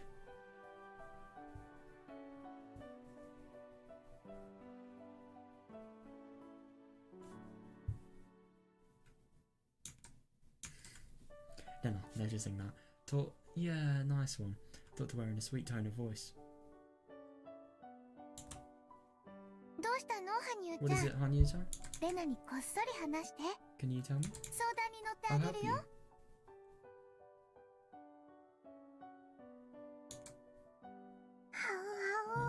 Oh, come on, Hanyu! Say a word, please. What is it? Can you say it one more time? Yeah, she's good at this.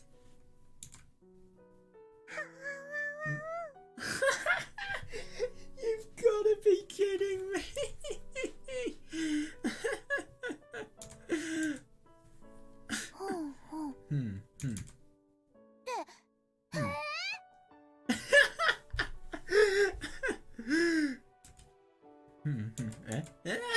Nana raised her voice. What? Let this old man know too. What is it?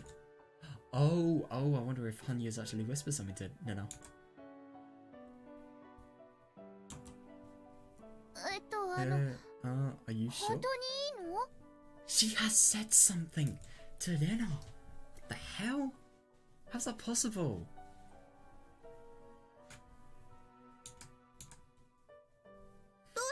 What could it be? Please share it with us all.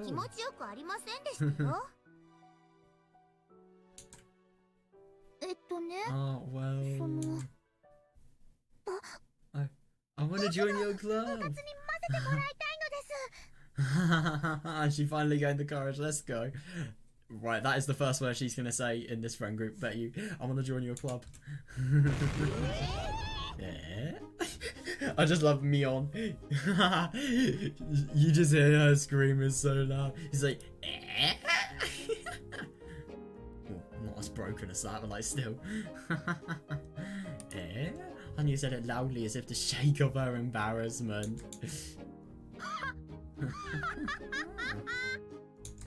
Now that's a surprise. Yeah. Where did you hear about us?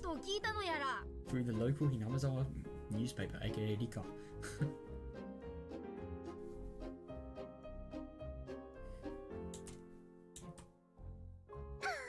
I wanna join. I wanna join your club.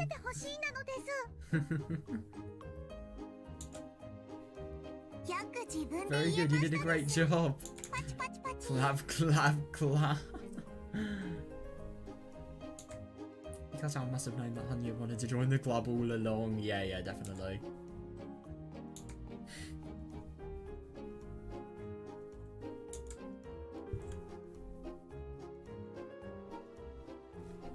Mion folded her arms with a smile and stared at Hanya as if appraising her. Needless to say, Hanya was intimidated. Yeah, fair enough.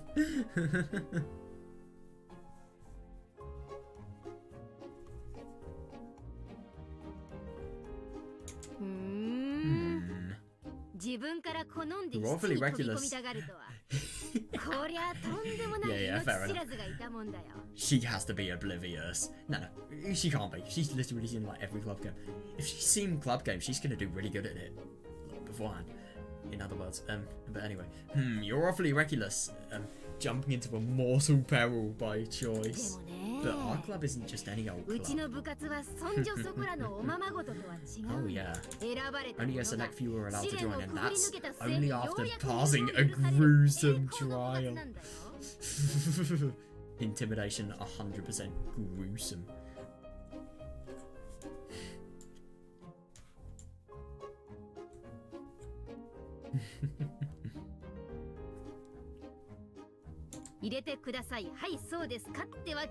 Just because you want to join doesn't mean you can, you know? Bruh. It's cold. I suppose it's fair though. Oh look, Hanya-chan. Mi-chan's club might look fun, but... Oh, you know, it's not that easy. And the punishment. Oh my god, the punishments. Oh, I already know that. Yep. Doesn't she just?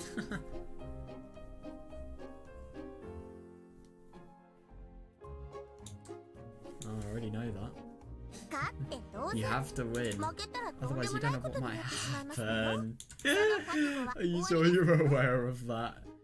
Yeah, I think she may be.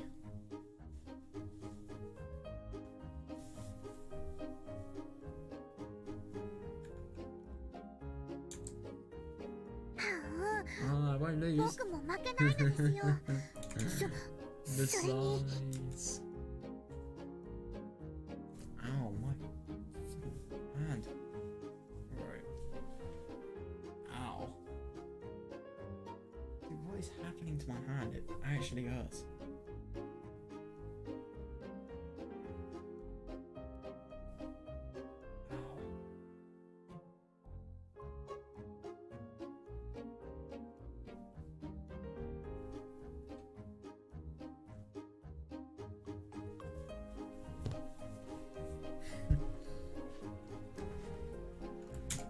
Won't lose. Besides, Anya swallowed once and said what was on her mind. It sounded like a big thing to say for her, as though it had a much deeper meaning.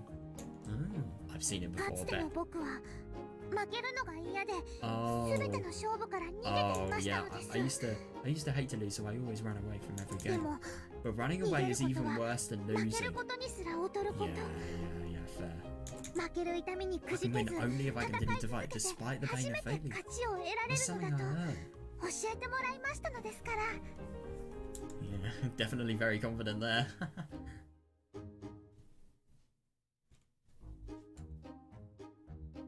It does have a much deeper meaning, holy fuck. Hika must just be like, oh! She must be exploding.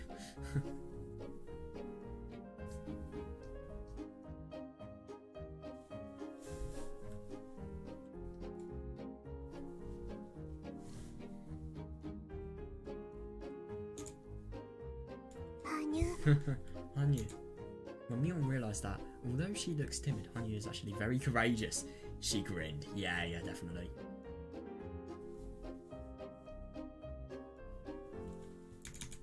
Looks like she's grown fond of her.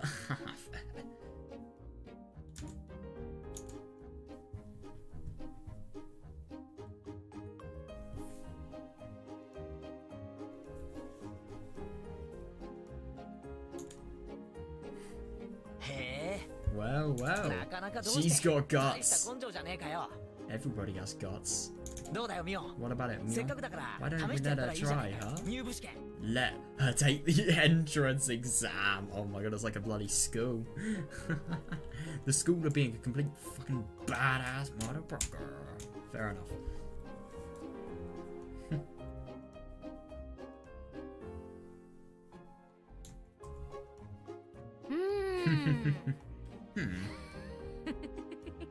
I love her laugh. It usually takes more than a few weeks to determine if one is even qualified to take the exam, yet she wants to take it on her first day. Oh right, I didn't actually realise that.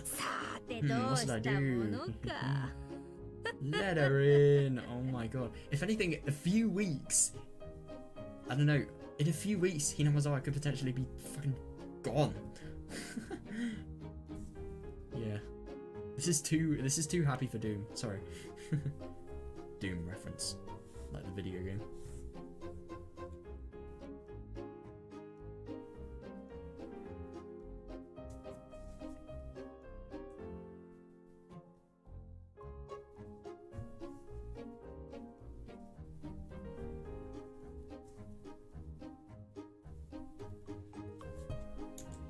Mion pretended to be stubborn, but in reality she was simply playing with her. Oh, right.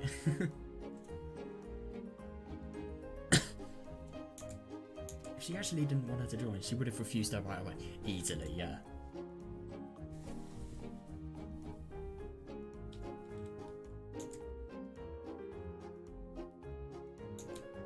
Of course, if Hanyo was bothered by this kind of intimidation, she wouldn't be able to survive in this club. Yeah, fair. Oh my god.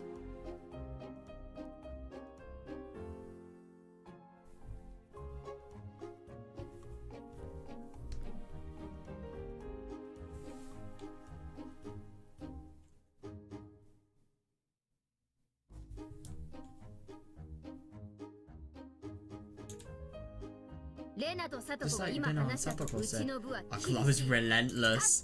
When it should be your utmost goal. Always aim for first place. Yeah. And if you come in last, you... yeah, fair enough. You wish you were never born. Fair.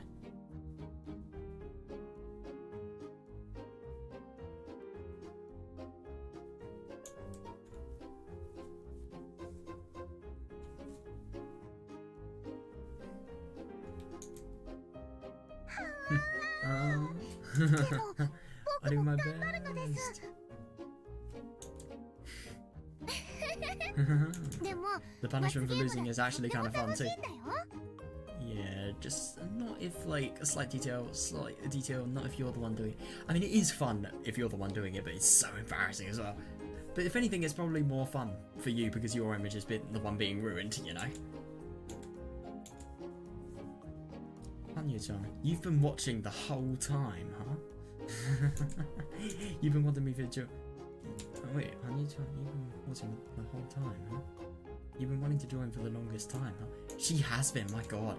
I got the feeling that then I just mumbled something like that. Oh. Yeah.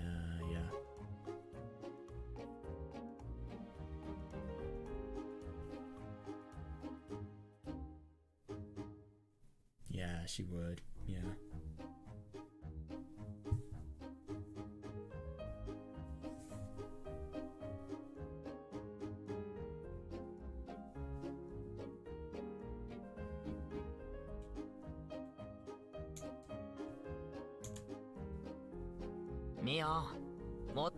Come on, Mion, let her try. I got in by going through that. I love that, yeah. Fair enough. Come on, Mion, let her try. I got in by going through that too, you know?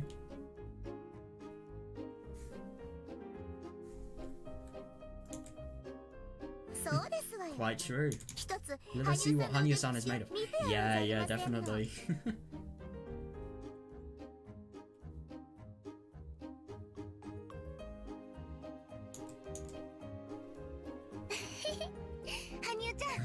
fun, Hanya-chan. レナは手 I 加減 won't hold back, okay?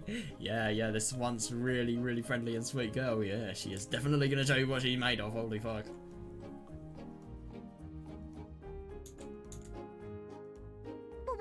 僕だって I won't 手 hold 加減 back しないの either. です Oh, damn.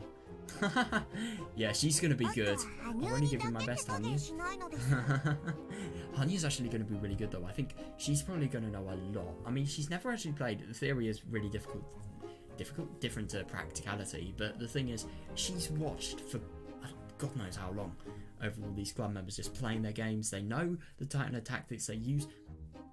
If she could, in theory, she could maybe formulate like the entire tactics that are used by each separate individual. She could maybe know the entirety of all of their movesets by now. Who knows?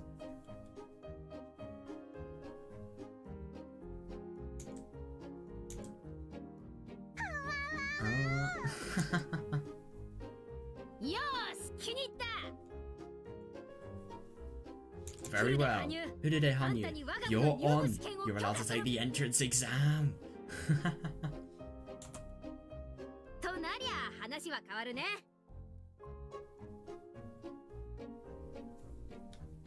Okay then. We'll have to choose a game that Hanyu knows how to play. Yeah, fair. What would be good? I think. What would actually work for her?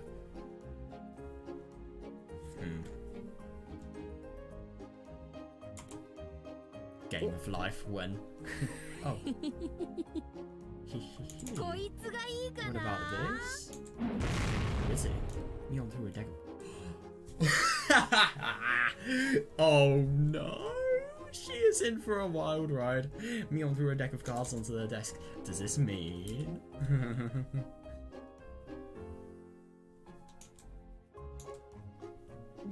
We play a game that everybody knows. Yeah, quite literally.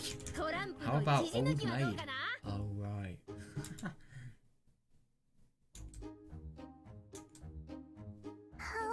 Oh, that's fine. Yeah, she looks... You can either... From that look, I could either denote that... I could either infer that she's pissed off or that she's courageous. I mean, obviously the latter here, but like still. Oh, that's fine. Here she goes. This is exactly what I had to endure when This is exactly what I had to endure when I went through this entrance exam. This is the mark tile deck. A deck. Yeah.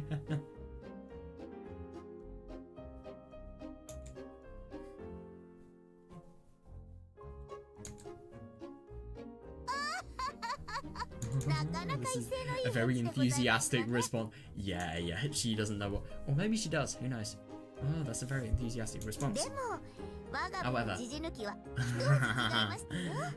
Don't tell me they're going to spoil it. Our club's version of Old Maid is a little different, no? Most of the cards have scratches on the back, so by memorising the scratches you can tell which card it is. Yeah. In other words, the more you've played this game, the better you are at it. Yeah, definitely. This is simply our way of being mean to newcomers. I love that. Yeah. Hanya-chan, you can do it. That actually says, Gambatte. Let's do your best. Not you can't do it.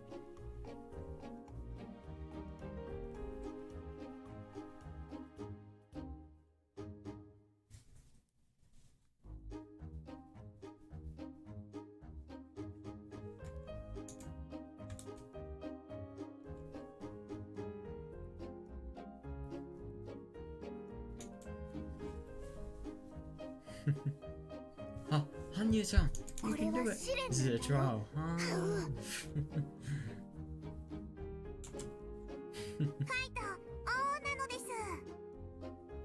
Go for it.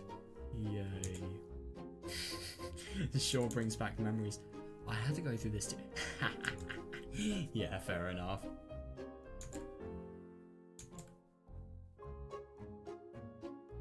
It just happened recently, but I feel so nostalgic. That's fair enough, yeah. Oh, however, that doesn't mean... Yep, Casey's been through the pain. However, that doesn't mean I'll go easy on you. Just like how merciless they all were when I did the exam. I'll put everything I've got into this. Oh boy. Right, everyone.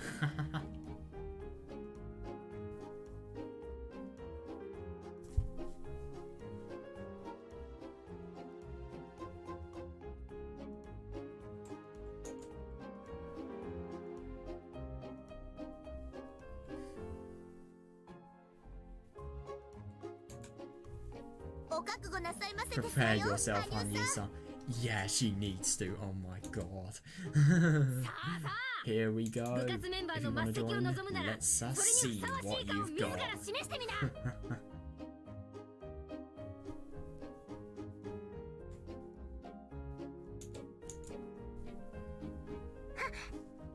Roger.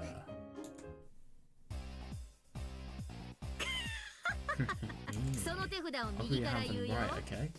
Right, okay. Okay. No way it's a Higurashi plot reference. No, just kidding. But like, yeah, I think I'm probably gonna end now, because, yeah, I don't know, my eyes are getting tired, I don't really want to get to bed too late, so, yeah, we're gonna actually read the, club game tomorrow. Oh my god, dude, that was so fun. That was so interesting. We learned so much. I mean, that was really interesting, all that stuff about Agasaka. And my god, especially the gang stuff. I loved that gang chase. Oh boy, that was, well, not really gang chase, but gang, I don't know, bust really. It was amazing. And oh my god, the Hanya stuff. I'm really excited to actually see what happens as a result of that. I mean, everything's fun now, but I think when it gets really deep, oh boy, that's going to be really interesting. Oh, I just so wonder what's going to happen. I wonder how they're going to sort of try and break June 1983, really. And I wonder how they're going to do it in 2 weeks. Dude, it was so cool, this. It really was. I'm really interested in playing more, which we are going to do this time. Hopefully not this time tomorrow, god. Like, well, tomorrow, really. Dude, I can't wait. So, yeah, I'm going to go to bed now. I really hope you guys enjoyed, because, oh my god, I certainly did. I mean, I love the Fragment chapter, but I think it is really nice to sort of finally finish it, you know, get on with something new. And yeah, I'm really excited. I really am excited to play more of this. So yeah, hope you guys enjoyed, and yeah, goodbye.